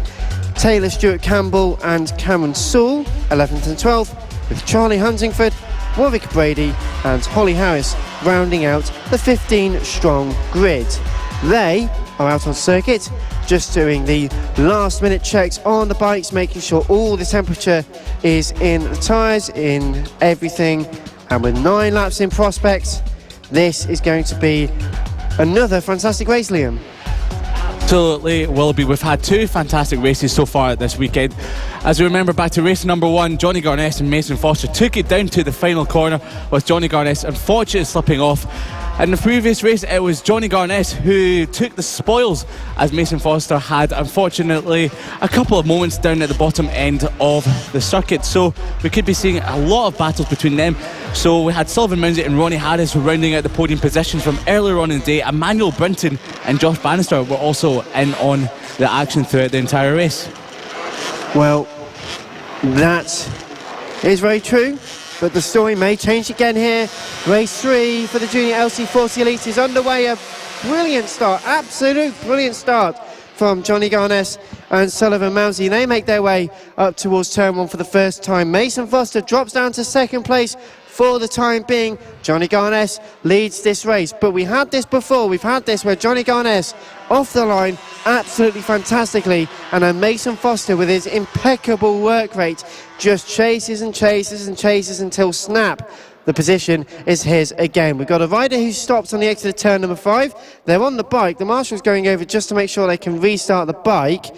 But race continues. Johnny Garness versus Mason Foster. What were we saying? Already the number 88 rider hounding Johnny Garness into the final few turns for the first lap out of 9, Liam. Absolutely. Mason Foster, Johnny Garness. The battle continues here.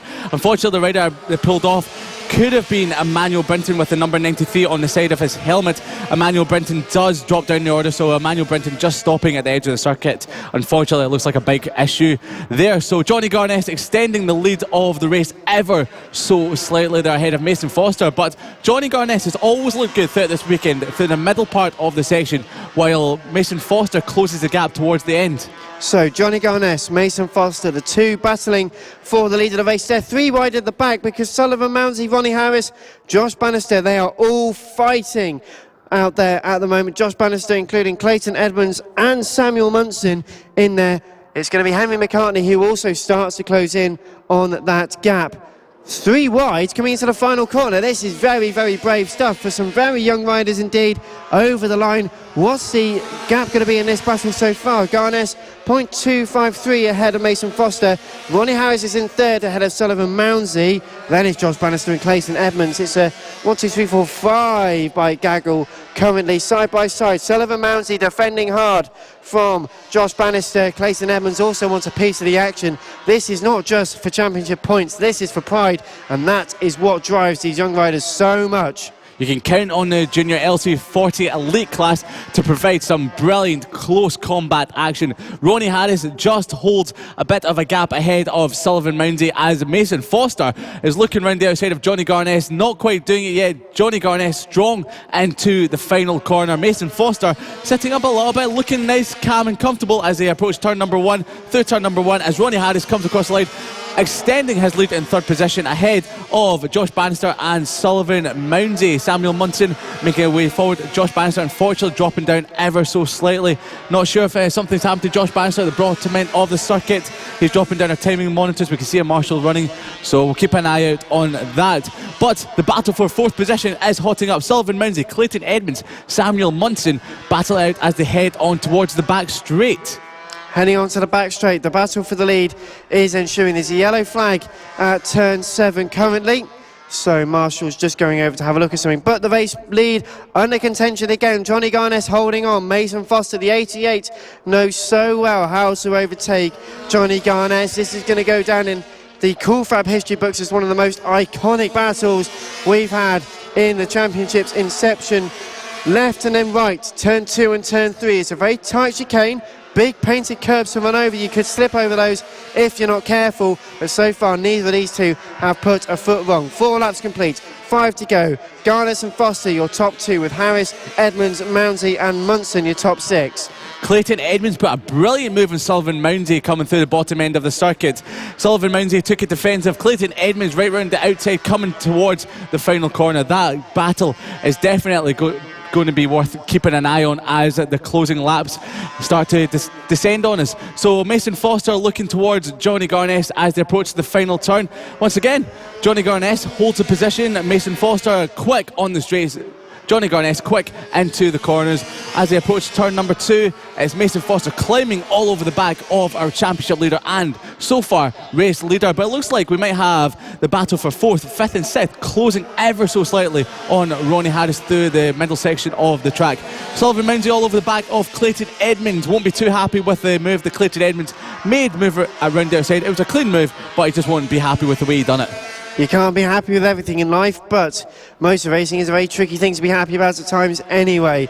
Johnny Garnes and Mason Foster. Garnes has got the fastest lap, 49.327, but Mason Foster with the determination as per normal again, charging, trying to make the inside line at the final corner. 3 laps to go as they cross the line now through the sweeping turns at turns 1 and 2 before transforming into the chicane, and a big lunge from Mason Foster with the fastest lap on that last lap. They're pushing each other quicker and quicker. A 49.0 for Mason, 49.1 for Johnny Garnes. There's nothing in between these two, and it's such a great rivalry. 2.5 laps to go. They're onto the back straight, and again Mason Foster just puts his head down and gets the slipstream. Now you can see that Mason Foster is very quick on the straights as he closes up to the back of Johnny Garnes. You said a little bit earlier on, this is one of the true rivalries, the historical rivalries in the Cool Fab Racing. You can remember last year they both went for the AC40 Pro Championship, pushing each other all season long, and they're continuing it into the LC40 Elite class. This is great racing from the top 2. Johnny Garnes, Mason Foster tick off another lap. Mason Foster round the outside of Johnny Garnes. Has he done it? He has done it. Into turn number 1. Johnny Garnes looking back up the inside into turn 2. Doesn't do it yet. So Mason Foster takes the lead of the race. Johnny Garnes will be hoping to get back up the side as he does into turn 4. Clean move, but it was a bold move at the same time. A bold late move, throwing it up the inside at the left-hander before turn number 5. Just taking an opportunistic angle. Sometimes you just got to go for a move if you know you're going to do it, but Mason Foster is not going to take that sitting down. He's on the attack once again into turn 7, the very tight left and then right-handed hairpins at the far end of the circuit. A lap and a half to go. This is going to be another run to the line. You can tell already the number 57 leads. Johnny Garnes leads this final lap. Mason Foster's in second, gets a good run but not a great run out of the final corner. They see the final lap, but he turns it up the inside again. Mason Foster through. Johnny Garnes immediately cross back and respond. Turn 2 and turn 3 through the chicane. They don't attack each other then, but such intelligent racing from 2 very, very young riders. Makes a move, but left the door open. Johnny Garnes is not going to say no to that. And with half a lap to go, the 57 leads. Mason Foster in the slipstream once again. But can he make another late move? He's going to certainly have a think about it, but can he do it? Looks like he's making a move on Johnny Garnes with a couple of corners still to go. That was a great switchback from Mason Foster and Johnny Garnes as they approach the final turn. Will Mason Foster go for a gap into the final corner? Johnny Garnes holds the line at the moment. Coming through the final turn, it's going to be Johnny Garnes, but will Mason Foster get the run in the corner? Not quite. Johnny Garnes just takes the race win ahead of Mason Foster by 200ths of a second. Those two providing a fantastically close race battle once again, as it will go down in the history books as a brilliant close rivalry. Ronnie Harris takes 3rd spot, rounding out the podium positions just ahead of Clayton Edmonds. Sullivan Mounsey and Samuel Munson next up in 6th spot as we wait for Ethan Sparks to come across the line in 7th. We've got Henry McCartney on bike number 31 in 8th position there. I've got Charlie Huntingford coming across the line just in front of Cameron Sewell. Emmanuel Brinton in 11th spot, just missing out on a top 10 position. And Josh Bannister, unfortunately, coming home in 12th spot there. Well, Josh Bannister, a shame for Josh. He will come back stronger than ever before. But Johnny Garnes and Mason Foster, such intelligent racing from these two young riders. And we're really looking forward to having some further battles with them in the upcoming races, in the next few races. But Johnny Garnes, the race winner, 57, 21 hundredths of a second ahead of Mason Foster. Just... you can't say anything, can you? There's just nothing to say brilliant. about it. The Junior LC40 Elite class have provided 3 fantastic races all weekend. Once again, Johnny Garnes, Mason Foster out front, giving us the races that we have been wanting to see, and definitely cannot show you how much this is such a great battle for the championship, because Mason Foster, Johnny Garnes, this is going to be happening all throughout 2019 at FAB-Racing. Well, it's been happening all through 2018. It's going to happen all through 2019 as well. Thank you for joining us. This is live coverage of round 2 of the 2019 FAB-Racing British Mini Bike Championships. We're live at Red Lodge. Thank you for joining us. We've got just a few guests in the commentary box here. So I might charge you, Liam, with doing some interviews for this one. We'll try and introduce yourselves one by one. Yeah, so guys, we'll give you some microphones here. So if you guys just want to come on a bit further forward, get a nice camera shot. Yep, there you go. So, you've been in the commentary box before, but for our new listeners, what's your name? James Cook. James Cook. So, James, what category are you racing in? Mini GP 70. Mini GP 70s. Now, you have been having a tough battle out there on track this weekend, but have you been having lots of fun? Yeah, I've been having fun with just everyone, to be honest, in the race. Yeah, I did alright pretty much in the race. You've done alright. You've picked up a win this weekend and battling out for the rest of the podium positions. What has been your favourite race? Favourite moment of the weekend so far? Well, it was probably the first race where I got my first win, in the 70s so far. So yeah, I'm pretty happy about that. Yeah, so thanks very much, James Cook. We'll be watching your progress throughout the rest of the 2019 season. Now, you've been in the commentary box before as well. What's your name and what class are you in? Owen Miller in GP 70. GP 70s. Now, how's your weekend been going so far? Have you been enjoying it? Yeah, it's been alright. Well, the last race was, the first and second race wasn't that great. So, what has been your highlight this weekend? Apart from obviously forgetting about the first and second race. I don't know, probably... Are you going to say the weekend being over? Is that what it is? No, probably the last race. Last race? Yeah. How well did you do in that one? I got 7th after I overtook Ollie, then I caught on the back of Emmanuel. Yeah, it was a brilliant round. Thank you very much. We'll be watching you throughout the rest of the 2019. Right, guys, we'll try and gather you in very, very quickly. What's your name and what class are you riding in? My name's Evan, and I'm in GP 70s. Evan... Belford, there we go. So keep an eye on Evan Belford. Yes. What's your name, buddy? My name's Jack Kirsch and I'm in the GP 70s. GP 70s. Have you had a good weekend so far? Yes, alright. Yeah, alright. So glad it's over. Looking forward to round 3. Right, what's your name, buddy? Taylor Lawrence. Taylor Lawrence, and what class are you in? Extreme 200s. Extreme 200s. So you'll be out very shortly then? Very shortly. Yeah.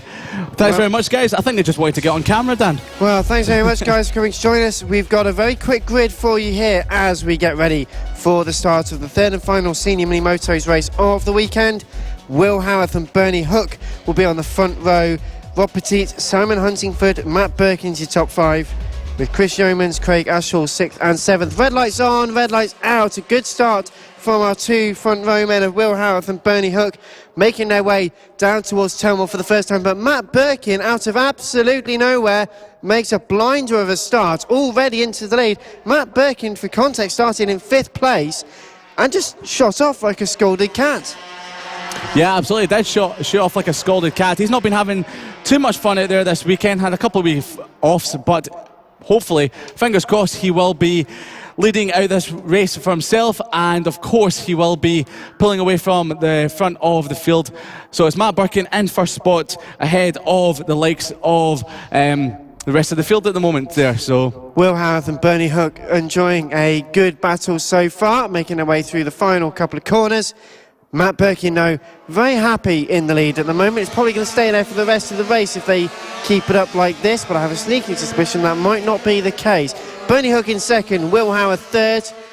Yeah, Will Howard is in third ahead of Rob Petit, Simon Huntingford, Paul Nichols in sixth spot, Nick Bennett seventh ahead of Craig Ashall has dropped down a position, and Neil Skinner rounding out the runners and riders in ninth spot at the moment. But we've got Will Howard and Bernie Hook battling out for second position, as Matt Birkin, who has looked the most comfortable, has looked all weekend so far, extending the lead at the front of the pack, with Will Howard all over the back of Bernie Hook for second. Well, now you say that, I don't wish to sound contrary, Liam, but it's very much the case that Bernie Hook was about a second behind so far, has now closed that gap in, I reckon, to about half a second or so.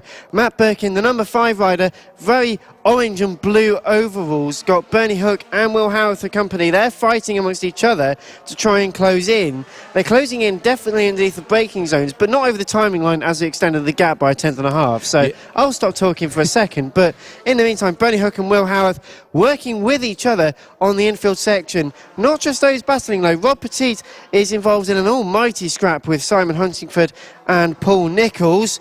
They're trying to go side by side, heading up towards turn 6.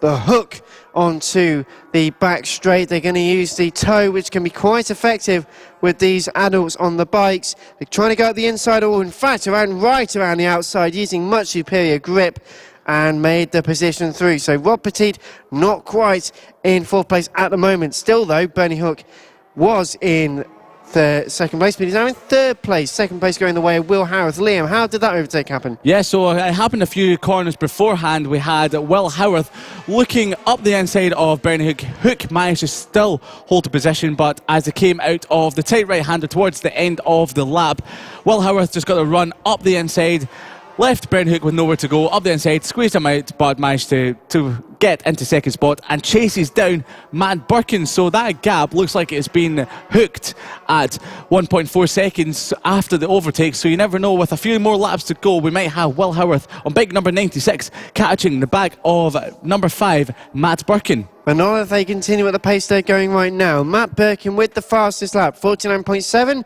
50.2 for Will Howard. So a little bit of a difference so far. But knowing how often these senior mini motor races can fluctuate, it can all change in a heartbeat. As we say that, 49.6 for Matt Birkin, 49.7 for Will Howard. So staying very consistent with each other at the moment. 1.5 seconds is the gap between Birkin and Howard. Bernie Hook still in third place on lap number 5. Simon Huntingford and Rob Petit in 4th and 5th. Paul Nichols is scrapping with Nick Bennett for 6th place at the moment. Craig Ashall and Neil Skinner 8th and 9th. Yeah, the field has become very strong out at the moment. As I say that, it looks like Nick Bennett is closing in and Paul Nichols.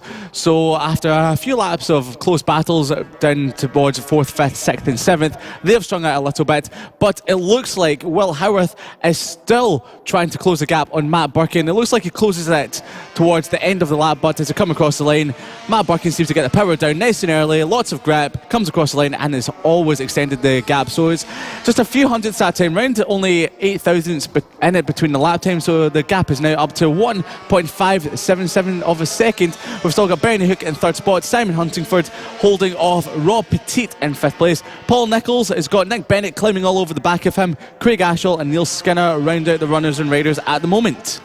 Consistency is key in motor racing, is that not true? Matt Birkin, the number 5, enjoying a good weekend. It's been up and down for him, but so far the number 5 rider is very much enjoying the racing in race number 3. Will Howard and Bernie Hook, that's your podium. No real change there. Unfortunately, the racing a little bit more strung out than we ever expected, but that doesn't stop us from having some fantastic racing all around. And it's been a fantastic race for the senior mini motos all weekend, especially in the damp conditions in race 2 this morning. That was a real challenge for our riders. It really was. We had Matt Birkin slipping off at turn number 6 onto the back straight earlier on this morning, but in the dry conditions he's looking a lot happier, a lot more at home with the bike. But as we say that, Will Howard has closed the gap, very, very small closure of the gap there, and he's down to 1.508 of a second. We're talking minuscule difference in lap times here with gaps closing, but Nick Bennett is still all over the back of Paul Nicholls. But as they come through the middle part of the section of the track, Paul Nicholls has pulled out a little bit of a gap in front of Nick Bennett, but Rob Petit looks like he's climbing all over the back of Simon Huntingford. So after a few laps of Simon Huntingford pulling a bit of a gap, we have Rob Petit closing it back down for 4th and 5th to the bottom end of the circuit. Huntingford closing the door so Petit can't get through as they come down towards the last corner. It's very close between the two for 4th and 5th positions across the lane. Huntingford looks behind him, sees Rob Petit there, tries to go around the other side, but it still stays the same at the moment through turn number 1.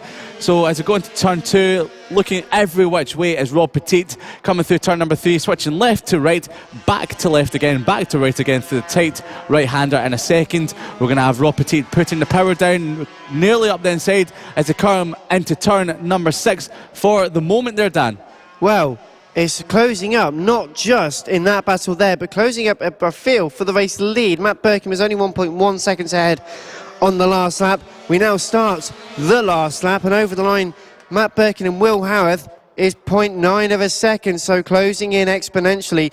And the fastest lap has also gone to Will Howarth now, 49.4, closing in with every corner, but is this going to be enough? Number 5 just ahead of number 96. Will Howarth, the red mist has descended, and with half a lap left to go, this is the moment where Will needs to really get the pace on. He's working hard down the back straight, closing up inch by inch, foot by foot through the final few corners at the back. There's a yellow flag, one rider pushing the bike away, the rider's up and pushing the bike, but it's going to be very close now. Matt Birkin seems to be struggling for pace. Will Howarth heading up towards the final corner for the final time, not going to be able to get the run out of it, you fear, although getting a decent run. He's going to try and overlap him, cross his left, cross his right, can't do it though. Matt Birkin just wins that race by 27 hundredths of a second. So where did the pace go? I don't know, it just disappeared in the last couple of laps. I don't know where the pace went for Matt Birkin, but where did the pace come from Will Howarth? Fastest lap of the race on the final lap, closed the gap down for the last few laps here. So I don't know if the pressure maybe got to Matt Birkin a little bit, maybe he was just easing the pace up, but it looked round as he came out the final corner. I think he'd have been a little bit surprised to have seen Will Howarth there, so close as he was. So just held off Will Howarth for first spot, did Matt Birkin. In third spot was a lonely Bernie Hook. Rob Petit managed to get ahead of Simon Huntingford on the last lap. There are a couple of tenths covering those two. And sixth was Paul Nicholls, just ahead of Nick Bennett. In eighth spot was Neil Skinner and Craig Ashall, who would have been the person at the side of the circuit pushing his bike away. Finishes in ninth on bike number 81. It wasn't the closest race we've ever seen from the senior mini motos, but towards the end of the race, well, we could have thought they were battling out that close all race long. Well, we certainly weren't expecting that to happen at all. I mean, sort of Will Howarth coming through the final corner, cuts left, cuts right, tries to cut back to the left again to try and get on the inside. Couldn't quite work, and it was close. I mean, it was probably only about this close. And I mean, we've seen the fight that Will Howarth will put up in a senior mini moto race. If anyone can recall that moment at GYD last year, for example, you know, these riders are so passionate about what they do and how they go about their racing. So it's great to have a scrap right at the very end of the race. It's always a bit more exciting. And, well, that's it from them for Red Lodge. There's still plenty more action to come, including the next race. The third and final Mini GP 50 race of the weekend is about to get underway. They are just in the assembly area here at Red Lodge. You're listening to live coverage of round 2 of the 2019 FAB-Racing British Mini Bike Championships.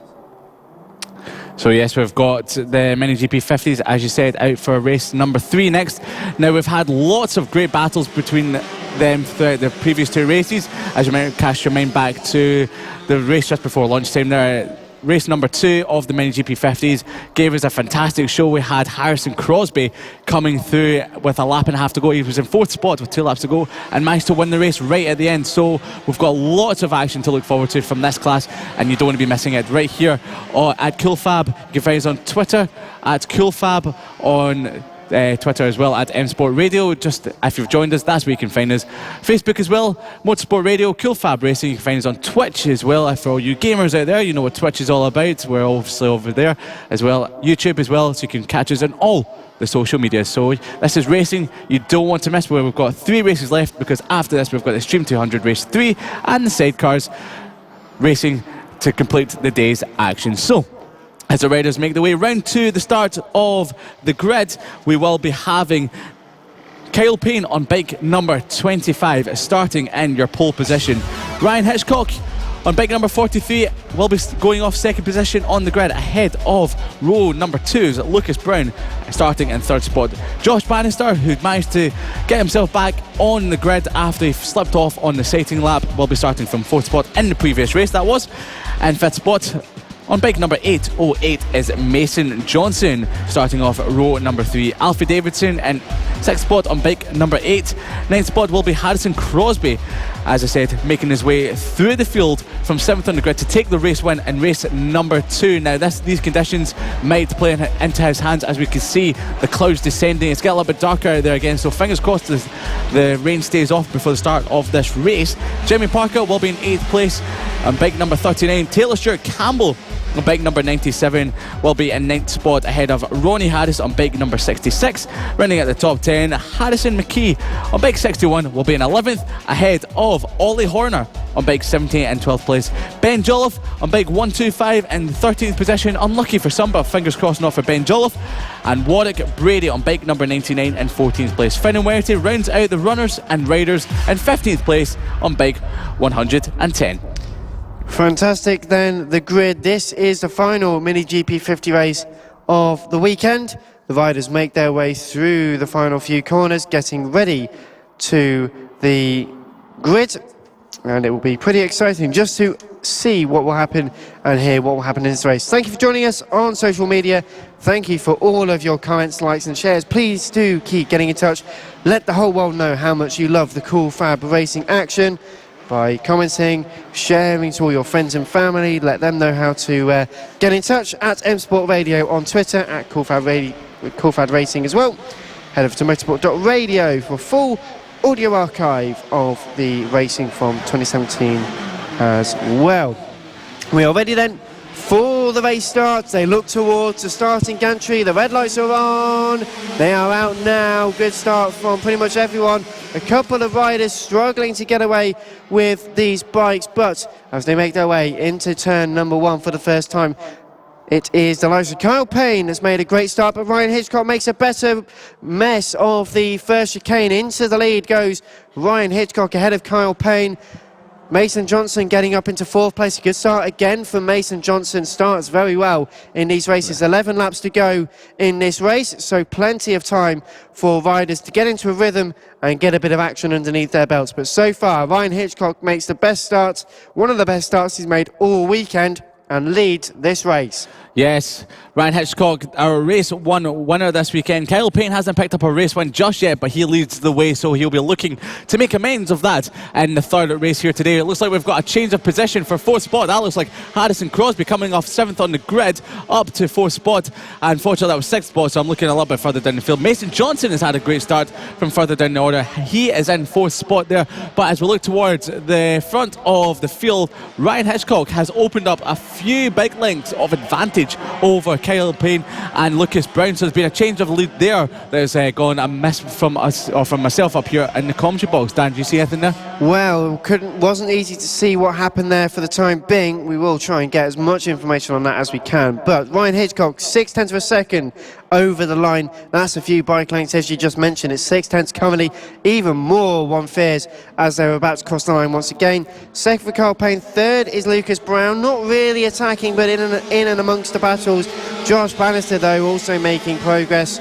A few of the riders just making an easy start to this race. They don't want to attack too early on. They've got plenty of time to make moves, make things happen for them. And Josh Bannister in a good spot at the moment. 4th place, got Lucas Brown ahead, the number 29, the number 25, Kyle Payne in 2nd. But 1.3 seconds is the gap between Ryan Hitchcock and the rest of the field. I don't want to be the bearer of bad news, but the clouds are looking ever more ominous above us. Dark clouds everywhere, but fingers crossed that it stays off for the rest of the action here today. We've still got 9 more laps, or 8.5 more laps left of the Mini GP 50s, and we've got a gap building between Ryan Hitchcock and Kyle Payne, who's putting a bit of a gap between himself and Lucas Brown. Josh Bannister's been a bit of a mover in the last couple of laps, up to 4th spot. He's looking for a way past Lucas Brown, but not quite yet. Mason Johnson still holding off Harrison Crosby. As I say that, Harrison Crosby pulling off a move that he pulled in race number 2 up the inside at turn number 2, ahead of Mason Johnson. Switchback from turn 1 to turn 2. He's now up to fifth place and coming towards the back of Josh Bannister. Mason Johnson is trying to give it an attack on the return. The number 808 rider having a fantastic season so far. Harrison Crosby learning with every race weekend on these larger style bikes. Ryan Hitchcock off and away, 1.5 seconds to gap now, 48.8 the fastest lap. Carl Payne though is not quite holding his own. He's got a battle behind him with Lucas Brown and Josh Bannister. They're side by side into the final corner, and Josh Bannister now into third place. Very nice move on Ryder's right hand side, took the inside lines to the advantage and swept around the outside when he needed to. Now up next will be Kyle Payne, and when I was just saying about doesn't seem to be holding his own at the moment, well, Josh Bannister really going to be breathing down his neck in a few moments time. Through turn number 5, wide hairpin, taking a slightly tighter line, trying to get a bit of traction, trying to use as short distance as possible and onto the long back straight. The slipstream in good effect, turning up to turn number 7, long left-handed followed by the left-handed hairpin. It ever tightens, ever braking. It's such a tricky corner to get the balance on, and Kyle Payne is not a sure man. Josh Bannister is the one with the pace, going to go for a similar move as he did a lap before, couldn't quite make it work, remains in third place just for now. Kyle Payne though is not secure on the middle step of the podium. You're absolutely right there. Josh Bannister is hounding the back of Kyle Payne, just as Taylor Stewart Campbell in 12th is hounding the back of Ben Jolliffe and Ollie Horner. So it's a great wee battle for the bottom end of the positions there with Ben Jolliffe, Taylor Stewart Campbell, Ollie Horner battling out. We've got Taylor Stewart Campbell looking up the inside of Ben Jolliffe into the final turn, through the final turn, but Ben Jolliffe still holds it off at the moment. But we look back towards the battle for second. We've got Josh Bannister looking up the inside of Kyle Payne, not quite doing it just yet, backing off at the moment as they go into the left-hander, which ever tightens as they go through the left, flick it right. Josh Bannister's been great at getting the power down out of this right-hander. Can he make a move towards the final turn? He's looking up the inside across the pit entry, not quite doing it just yet, coming through the final turn of this circuit so far along the home straight across the start finish line. It's still Kyle Payne holding off Josh Bannister, but it's allowing Lucas Brown and Harrison Crosby, who's just put in the fastest lap of the race, a 48.498. That's 2/10 quicker than our race leader. So he's in fifth spot, closing down the battle for second. 2/10 quicker than the race leader, but the race leader is 2.4 seconds up the road ahead of Kyle Payne. Ryan Hitchcock on lap 6 is ahead of Kyle Payne. Josh Bannister still looking for the advantage on the number 25 machine. Can't quite make it through on the back straight. He's lining up a move, but he's not able to complete it quite yet. Lucas Brown, Harrison Crosby, that's your top 5, just to repeat. Mason Johnson and Alfie Davidson, 6th and 7th ahead of Jimmy Parker, Ronnie Harris and Harrison McKee. Taylor Stewart Campbell is now ahead of Ben Jolliffe, and Ollie Horner rounds out the end of the field, but now Josh Bannister is ahead. He is into second place. He has been unleashed, did a 48.9 compared to a 48.5 to Ryan Hitchcock, so isn't quite closing in at the moment, but now he's unleashed. 4 laps to go, something could well happen, but Harrison Crosby up to 4th as well. Another quick lap and is right over the back, almost into the bump stops at the very back. Josh Bannister is trying to break away, but it almost now feels like once he's managed to overtake, he can't get the pace just to pull away. Kyle Payne remaining consistent in third place, but Harrison Crosby again thinking about it, defending and attacking. It's such a difficult thing to do at the same time. Harrison Crosby just almost forced a move, couldn't do it though. Yeah, Josh Bannister made a brilliant move up the inside of Kyle Payne last lap, using the entrance to the pit lane for good effect. Harrison Crosby getting challenged by Lucas Brown for 4th spot. I think he's just managed to hold it as he come across the line. He has done. He's still in 4th place there. That's the issue when you're in a battle like this with a lot of riders. You've got to look behind you as you're trying to challenge for someone just in front of you there. So Kyle Payne still holding 3rd spot just behind Josh Bannister, but as you said, Josh Bannister looked like he had the pace when he got to second, but once again Kyle Payne is still pegging him and not letting Josh Bannister get away. Harrison Crosby all over the back of Kyle Payne as they make the way onto the back straight for another time, but no one's close enough to make a move just yet into the final section of the circuit. Through the left-hander, whichever tightens, they'll be flicking it right as they do now, while Josh Bannister will still be able to hold the position as they head down towards the final turn. Will Harrison Crosby get the run out of the final corner? Up the inside of Kyle Payne, he's done it, he's into 3rd spot. He used a move, tried and tested and succeeded by Josh Bannister. He's now up to 3rd spot. Race 2's race winner, and he's challenging Josh Bannister for 2nd spot. Josh Bannister knew he was there, so closed the door going into turn number 2. I fear that he's going to push a bit too hard though, trying to make a move. Josh Bannister's happy in second place at the moment, but he's going to go for the inside line at turn number 5. It's tightening, he just gets squeezed out, has to lift off the throttle. That's never a great idea, but onto the back straight again. Ryan Hitchcock is good as gone. 9 laps complete, 4.1 seconds ahead. He's a real class of the field in this third and final race of the weekend. Josh Bannister, though, is still coming under pressure from Harrison Crosby. Very consistent lap times from Harrison Crosby. The number 69 rider might go for a late move, isn't quite got the pace to do it, but the number 2 struggling to get the front end bite out of the final corner. That's what's inviting Harrison Crosby to make some progress, further progress in this race. 2 laps to go now, 1 lap no to go indeed, and it's going to be very, very tight through the final complex of corners. Side by side into turn 5. Harrison Crosby nearly clouts the tyre wall in the inside of turn 5. He does almost make a move again on Josh Bannister. A rider's gone down at the turn number 2. We're not sure who that is, so we'll give you more information when they're up. They are standing up now though, but the race continues. Yellow flags are out, but it's not going to affect the battle for the race lead. Ryan Hitchcock is going to win this race. Liam, though, who is going to be second? It's tough to call. It's going to be coming home in second spot. Can it be Josh Bannister? Can it be Harrison Crosby? Or can it be Kyle Payne? As we have Ryan Hitchcock across the line taking his second race win of the day. Coming home in second, Josh Bannister just holds it ahead of Harrison Crosby. Kyle Payne just misses out on the podium. Lucas Brown in 5th spot, and Mason Johnson giving us an epic battle for second position, comes home in 6th, just ahead of Alfie Davidson on bike number 8.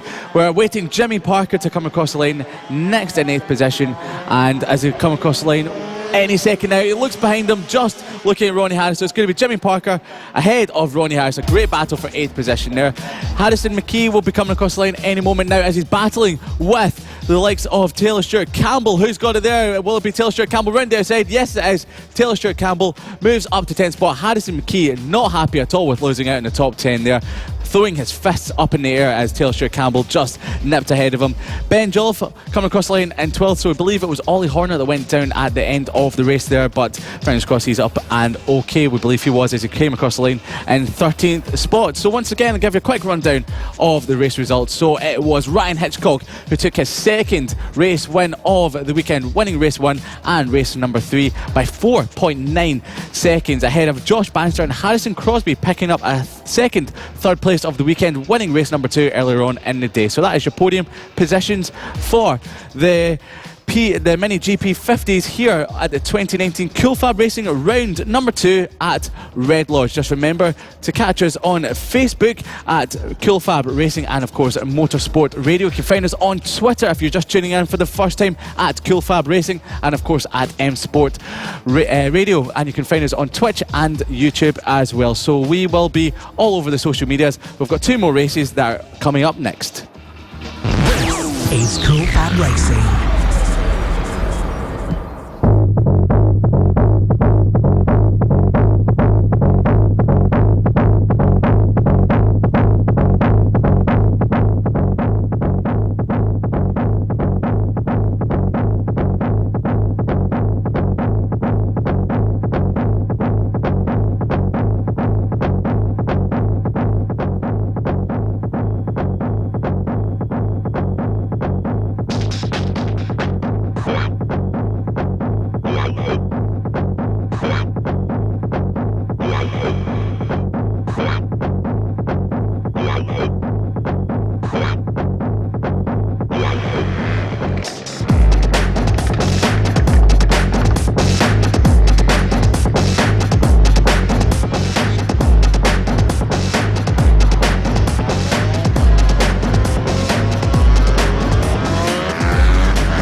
And best British championships for mini bikes.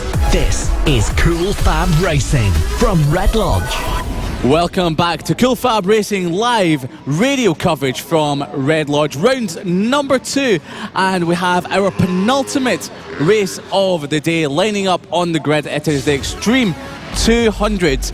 Now, we've had some cracking racing from the Extreme 200 so far this weekend. They have been out in force and they're going to be providing us with some fantastic racing action. So, heading up, the riders on the grid will be Tractor Boy. That will be Richard Holmes Williams on bike 126.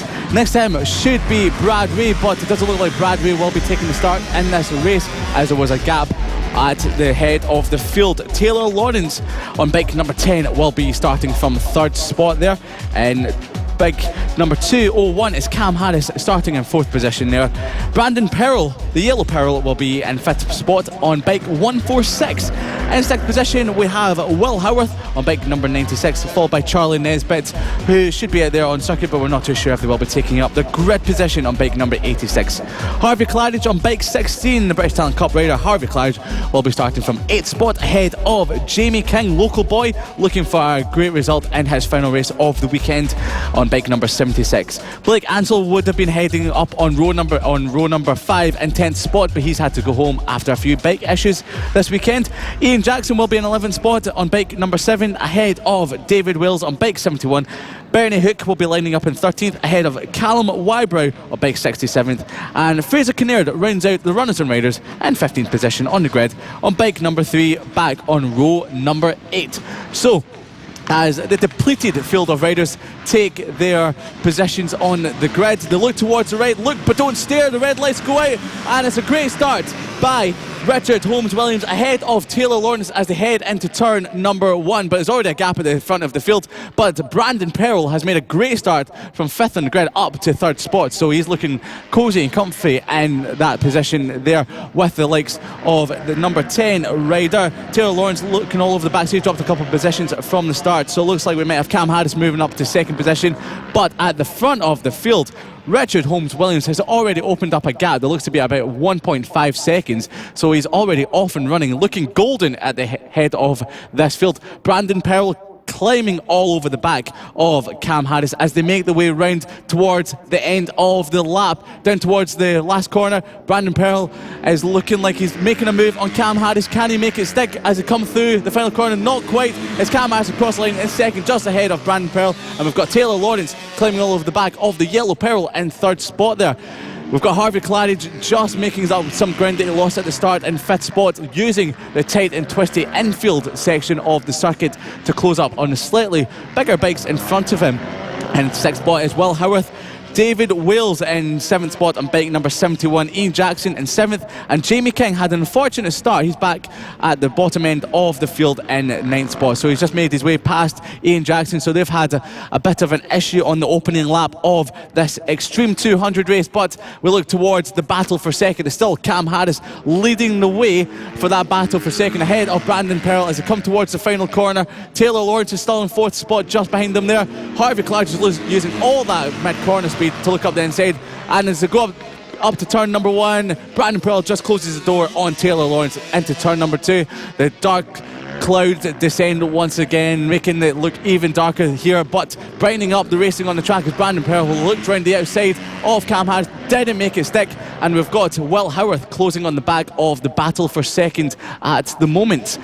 So leading the way is still Richard Holmes Williams. At the end of the last lap, he was 6.3 seconds ahead, but that gap looks like it would be closer to 10 seconds as they close this final lap, or if they close this lap at this end of the race. So Cam Harris still holding Brandon Pearl just behind him. If you've not seen any Cool Fab Racing yet, Brandon Pearl is covered in Dayglow yellow, a bit like Valentino Rossi, so you'll be able to pick him out from any of the other riders if you ever come down to a Cool Fab event.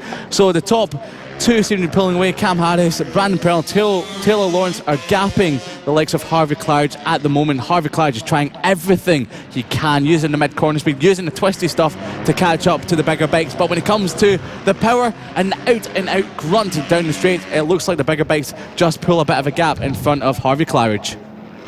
Well, the bigger grunt is tricky around there because you want a lot of torque, thrusting you out of the corners, really pushing you and giving you the opportunity to try and catch up, but then it's a it's a bit of a catch-22, because if you've got so much torque, you don't lack speed at times. So when you've got some longer runs around him, it becomes really tricky. So you've got to really work on it. Richard Holmes-Williams, as you have been saying, up and away completely. Cam Harris just holding on. Brandon Perrell is fighting for his life. The yellow Perrell really doing very well out there in third place at the moment. 12.3 seconds, my goodness me, that is some work from the 1:26. 2:01 of Cam Harris, so doing brilliantly well, holding up a few riders. Brandon Perrell resisting the temptations from Taylor Lawrence and Harvey Claridge. A four-race scrap, a fantastic four-race scrap for all of them. So really some very talented riders out there, and they've been doing very, very well indeed. Yes, very talented indeed. Richard Holmes-Williams increases his gap at the top of the field as he crosses the line. He's starting to lap the other riders. He's that far out in front at the moment. Cam Harris still holding a brilliant second spot at the moment ahead of the yellow Perrell. Taylor Lawrence is looking all over the back of the yellow Perrell for third spot. Harvey Claridge has not been dropped just yet, and he is putting in his fastest lap of the race, so he's closing up to the back of the battle for a second spot there. But Richard Holmes-Williams with a gap of 14.6 seconds. Dan, I don't think anyone will catch him here. When we have the cursor of the commentator, I would like to have that placed on record as to what he's just said, ladies and gentlemen. But it will be unlikely. I will concede the point that it will be unlikely that he's going to be caught at this stage. 7 laps to go, 14.6 seconds. It's just incredible, absolutely incredible. But Cam Harris also managing to put a couple of bike lengths on Brandon Perrell. He's dropped him in it, really. Third place is the biggest role in the contention. Taylor Lawrence fancies a bit of silverware after this weekend. And over the line once more, Brandon Perrell is just 1.150 ahead of Taylor Lawrence. Taylor really can see a podium in sight, but then Harvey Claridge, you can't discount Harvey. Had a bit of an off weekend, I suppose, for Harvey. He's normally very competitive. He still is very competitive in this race, but not quite as high up as we would expect. However, he will be determined also to get a good result to cap off the weekend. And even that gap at the moment is Taylor Lawrence and Harvey Claridge, 4th and 5th. They're scrapping away. It is just that age-old chicken and egg situation, is you can't go ahead because you haven't got a straight line speed, but because you've got so much torque you can't overtake. It's tricky. Yeah, it's unfortunate for Harvey Claridge. He's using all of that nimbleness of his bike to good effect to close up to the back of the bigger bikes, but he just can't seem to use it to get past them, which is a bit of a shame because he seems to be using a bit more energy through the bike, through the tyres, and obviously physical energy to keep up with the riders in front. But Brandon Perrell was shaping up a move on Cam Harris, not quite doing it yet. Taylor Lawrence is still there in 4th spot. But Richard Holmes-Williams, 18.185 seconds ahead of Cam Harris. Brandon Perrell is your top 3. Taylor Lawrence and Harvey Claridge are ahead of Will Howarth. David Wales is in 7th ahead of Jamie King and Ian Jackson. Another slightly off-colour performance as well. Jamie King, you would expect him to be slightly higher up. However, I'm sure after a bit of a topsy-turvy weekend with setup, it is quite difficult to make sure your bike's in the right settings for the track. It has been pretty much every conceivable condition today, and in fact he goes over. That sounded like a misfire as he was going over the line, so that might explain why he's lacking a bit of pace. His last lap was to Jamie King, 53.3, so it's not too slow, but doesn't quite seem right considering how well that bike's been running for the rest of the weekend. However, the battle for second and beyond is just getting past the number 621 machine, going through, and they continue along their way, so no real hold up there. 4 laps to go, 20 seconds now, the gap between Richard Holmes-Williams and Cam Harris. And I think Richard Holmes-Williams, he just wants to go home for his tea. He's just off and on it. Absolutely is off and on. He's about half a lap ahead of the rest of the field. We've got a yellow flag out at the bottom end of the circuit, which seems to have been pulled back in. Wasn't quite sure what that was for, but we've got the battle for second is still as close as ever, with Cam Harris just ahead of Perrell and of course Lawrence for second, third and fourth. Claridge is still in the back of it, but dropping off ever so slightly. Brandon Perrell looks like he's about to shape up a move on Cam Harris at some point within the next few laps. Taylor Lawrence is still climbing all over the back, but as I said, Harvey Claridge was getting dropped by the rest of the field. He's already back on the back of them through the tight and twisty midfield section. Will he be able to make a late move towards the end of the race? But as we're talking about that, Richard Holmes-Williams a 2.4 second lead at the top of the field. Will Howarth is putting in a strong ride in 6th spot ahead of David Wales on bike number 71. Jamie King on the bike number 76 in 8th. As you said, seems to be misfiring or something like that. He did have a couple of problems on the first lap ahead of Ian Jackson. Well, a big shame there for Jamie King. A sad way to end his weekend, really, with a few bike issues. But over the line again. Cam Harris getting a big wave from the crowd down underneath our commentary box. Richard Holmes-Williams, 46.1, so still flying by all accounts, but not quite as quick as his earlier pace. 24 seconds ahead, 2 laps to go, and the battle Cam Harris seems to have got it sewn up so far. Taylor Lawrence is coming under very big pressure from Harvey Clouds, though, moving the bike left and right. Brandon Perrill had a bit of a struggle with the transition. He's going to be under challenge from Taylor Lawrence again into turn 7. Can't make the position stick. There's a yellow flag out for number 7, I think, so it wasn't down or anything, just slowed on the exit of the corner. So continues on, and no real problem, but we're on the final lap already. Richard Holmes-Williams, 46.086, still pushing like he's challenging for the race win. I think he's got it sewn up, but he's just pushing for the hell of it now. Yeah, I think he's trying to lap every rider in the field, but he's not close enough to the back of the battle for a second. But wow, that was close from Taylor Lawrence, nearly tagging the back of Brandon Perrill as he headed into turn number 2. There's a back marker in the way. Brandon Perrill nearly gets wiped out by the back marker. Taylor Lawrence is stuck behind him. This gives a chance for Harvey Cloud, and as they come across the line, it's going to be Richard Holmes-Williams picking up the race when he was so far ahead of the rest there. We're still talking about the runners and riders near the start of the lap. So Cam Harris still in second position there, just ahead of Brandon Perrill. They've strung out a little bit of a moment for Brandon Perrill coming towards the bottom end of the circuit. Cam Harris coming down towards the final turn on the course. He's got about a 5 bike length advantage over Brandon Perrill through the final turn. It's going to be Cam Harris to pick up second position. Brandon Perrill holding on for a brilliant third place there. He worked hard for that. Taylor Lawrence in 4th, and Harvey Cloud rounding out the 5th spot there. The top 5, Brandon Perrill punching the air, tapping his bike, looking so happy with his 3rd spot. Great ride by all riders throughout the entire field. Will Howarth comes across the line now in 6th position there, ahead of David Wills, and an unfortunate Jamie King comes across the line on a bike that doesn't seem quite right at the moment, and Ian Jackson will be rounding out the runners and riders as he comes across the line. So Richard Holmes-Williams stamping his authority not only on the race but on the championship with that dominant performance. Winning margin 27.322 of a second around this Red Lodge circuit. It's not a big circuit, but that's definitely a huge advantage to have. I mean, you don't get a winning margin that large in most bike endurance races these days, do you? No, not at all. I mean, I can't remember the last time I've seen a gap that big in any racing. So Richard Holmes-Williams, tractor boy, has been cleaning up this weekend, so putting down some seeds for the rest of his championship. Well, certainly having a good success. The Ipswich rider having some success this season. So, congratulations to Richard Holmes-Williams. We'll certainly have a beer or two after that one suspects, after such a great performance, and we will be looking forward to more of the same at Clay Pigeon in a few weekends' time. And well, sad to say, we have got just one race left this weekend. That is the Mini F1 sidecars. They head out onto the dummy grid for the final time this weekend, and they are going to get prepared and ready here. Live coverage of round 2 of the 2019 Cool FAB-Racing British Mini Bike Championships. This is the official partner series for the BSB and on the road to MotoGP. Fantastic connections all around for this championship, and just the one race left to go.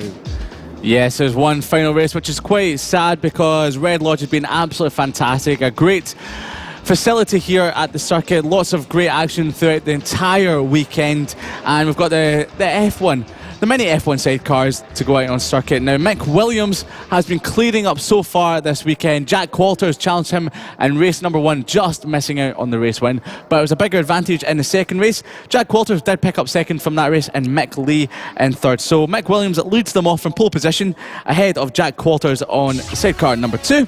Mick Lee will be in 3rd spot ahead of Mark Parker on sidecar number 230.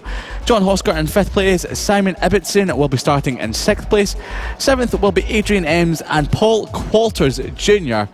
will be starting off from 8th place on the grid. So 8 sidecars out there on the circuit, and potentially and hopefully giving us a fantastic final race of the day. Well, the riders getting ready with passengers. We lost a few passengers in the last race. They managed to fall off the sidecars, although they did get back on. We must concede no one was hurt, and did get back on, so all was well. Hopefully they don't lose any more this race, but we have got just a few moments to go. We are missing the 127 of John Hosker, so no John Hosker, I'm afraid. We're down One Mini F1 sidecar. Looking to the red lights for the final time this weekend. We are underway. Mick Williams with a great start takes the lead heading into turn 1 for the first time. We don't use the full infield for the Mini F1 sidecar races. We use the outfield circuit, so the lap much quicker. The race is much shorter, 8 laps as we are on currently. So it's Mick Williams ahead of Jack Qualters. Mick Lee in third place, being challenged by Mark Parker. Meanwhile, we've got Simon Ibbotson challenging Adrian Ems, and Adrian Ems getting challenged by Simon Ibbotson. There's a bit of a spin, a half spin for Paul Qualters Senior, so it's 3 wide almost coming into the final corner. That's always brave stuff on a Mini F1 sidecar, pushing each other through the final few corners. And there's a bit of broken bodywork as the 76 has to go grass tracking due to being squeezed off the road. Broken bodywork aboard the number 46 machine. No broken bodywork on the number 26 machine. No, Mick Williams in the lead by a very healthy 1.3 seconds currently. Yeah, got a fantastic start from pole position on the grid and has done what everyone didn't want him to do within the class, which is lead from the start. So Jack Qualters has a lot of work to do to try and catch the back of Mick Williams. Mick Lee looking good in third spot at the moment ahead of Mark Parker, but as Jack Qualters closing down the gap ever so slightly, not quite yet, at 1.4 seconds in it. Mick Williams sets the fastest lap of the race, a 36.198. Side by side again for 76 and 46. Adrian Ems ahead of Simon Ibbotson. No contact this time, although my goodness me, there is contact going into turn number 2. And as soon as I said that there was no contact out of the final corner, they were side by side into turn number 2, just lent on each other, and the number 46 got a bit of comeback. Maybe Adrian Ems will be thinking. They both rejoined, so they are underway and doesn't seem to be too much damage.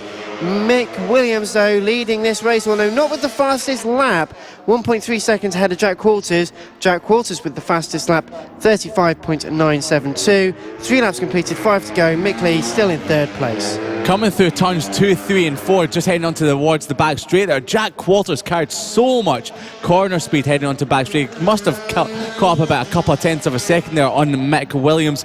Mick Lee still trying to hang on in third spot there, but the gap is looking a little bit closer between Jack Qualters and Mick Williams. Mick Williams using all the roads.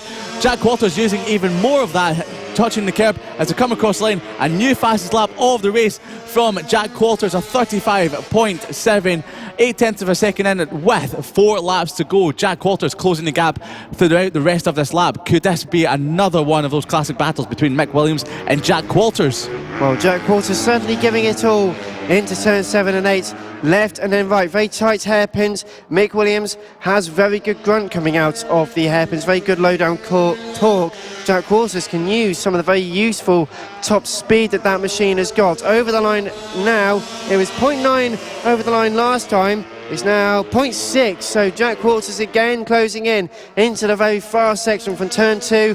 Jack Qualters is in the slipstream, closing up exponentially, moves to the right hand side of the circuit, cannot make it round there, not quite enough room. Mick Williams can defend, but Jack Qualters and sidecar passenger, the ones with the pace, they're approaching Simon Ibbotson to put a lap on the number 46 machine. We've got a real battle with 2 1/3 laps to go. Absolutely, we have a great battle in prospect. Jack Qualters gets such a great slingshot onto the back straight. As you said, they're just approaching Simon Ibbotson on the number 46 to put a lap on him. So will he get in the way of our race leaders?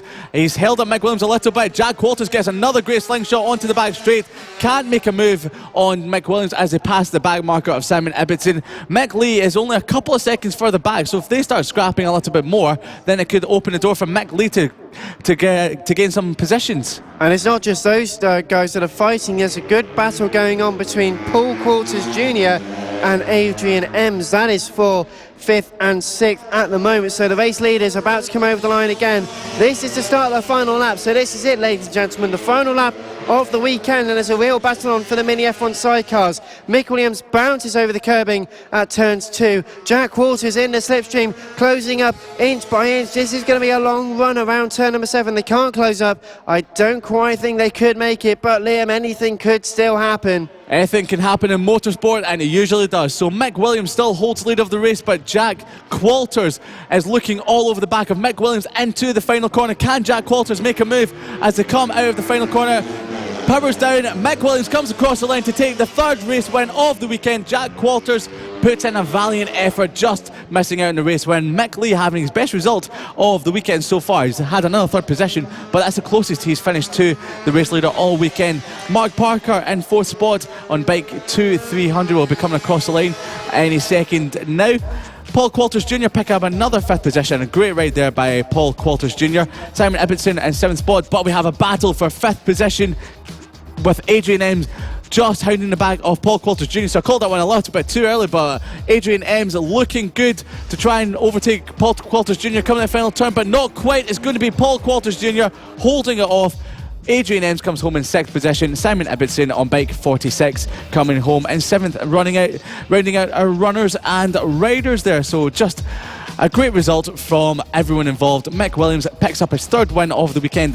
Jack Qualters picks up another second. Mick Lee picking up his third place of the weekend ahead of Mark Parker, Paul Qualters Jr. in fifth spot, Adrian Ems in sixth position, and Simon Ibbotson picking up seventh. What a great result there for Mick Williams and Jack Walters. A great battle. Hopefully at Clay Pigeon going to be some more fantastic battling, not just from the mini F1 sidecars, but from all of our categories. But just let's very quickly surmise, very, very good racing this weekend. I wouldn't just say good racing, I would say fantastic racing all weekend. The Cool FAB-Racing has been living up to its talent, its obviously great name of producing great young talent, great racing, and so many categories. For example, the mini GP50s, the mini GP70 class, the Pit Bike 140 and moto teams, and of course the junior LC40 elite class has been given us great racing throughout the entire weekend. Different conditions that all riders have had to contend with. Sunny yesterday, it was wet in the morning, wet race twos, but dried up for the afternoon, and it's just been a complete mixed conditions that the riders have had to get their head around. Well, they've managed to get their heads around it, and they've had some fantastic battles. Anything in particular that's really stood out for you? It's got to be the battle between Johnny Garness and Mason Foster all weekend. They have been producing some fierce, close battling. Most of it's been clean. Some of it's been a little bit barging elbows, but most of it has been absolutely outstanding. They're definitely two to keep an eye on throughout the rest of the 2019 season in the junior LC40 elite class. Well, thank you very much for joining me in the commentary box. It's been great to have you guys at home tuned in. Thank you very much for joining us, whether it's been on Twitter. Don't forget you can go over and follow us at Cool FAB-Racing, at M Sports Radio, on Facebook or your preferred social media platforms. Look for Cool FAB-Racing and Motorsports Radio. Plenty of great content still to come in the next few weeks from Cool Fab. Plenty of stuff to come from the world of bikes. You can join Liam Hodgins, Lester Forbes and team over the course pretty much every Thursday evening for the Superbike Show from 8 o'clock. Lots of great content to talk about there. Anything from World Superbikes, BSB, MotoGP, all of your favourite racing categories. Road racing as well, something that you guys cover quite a lot. And there's been loads of great content. Thank you very much for joining us over the course of the weekend. I would like to say also thank you to the marshals and the medics and race control for all of their help over the course of the race weekend. We had a few big delays earlier on this morning. We ended up from about 15 minutes behind schedule to about 20 minutes ahead of it by the end of the race on the mini F1 sidecar. So thank you very much to everyone for helping out this weekend. Big thank you to Blake Ansell and to Finn Smart for joining us in the commentary box this weekend. I've been working with Liam Hodgins. My name's Dan Marr. Thank you very much for joining us, and until next time, it's goodbye from me.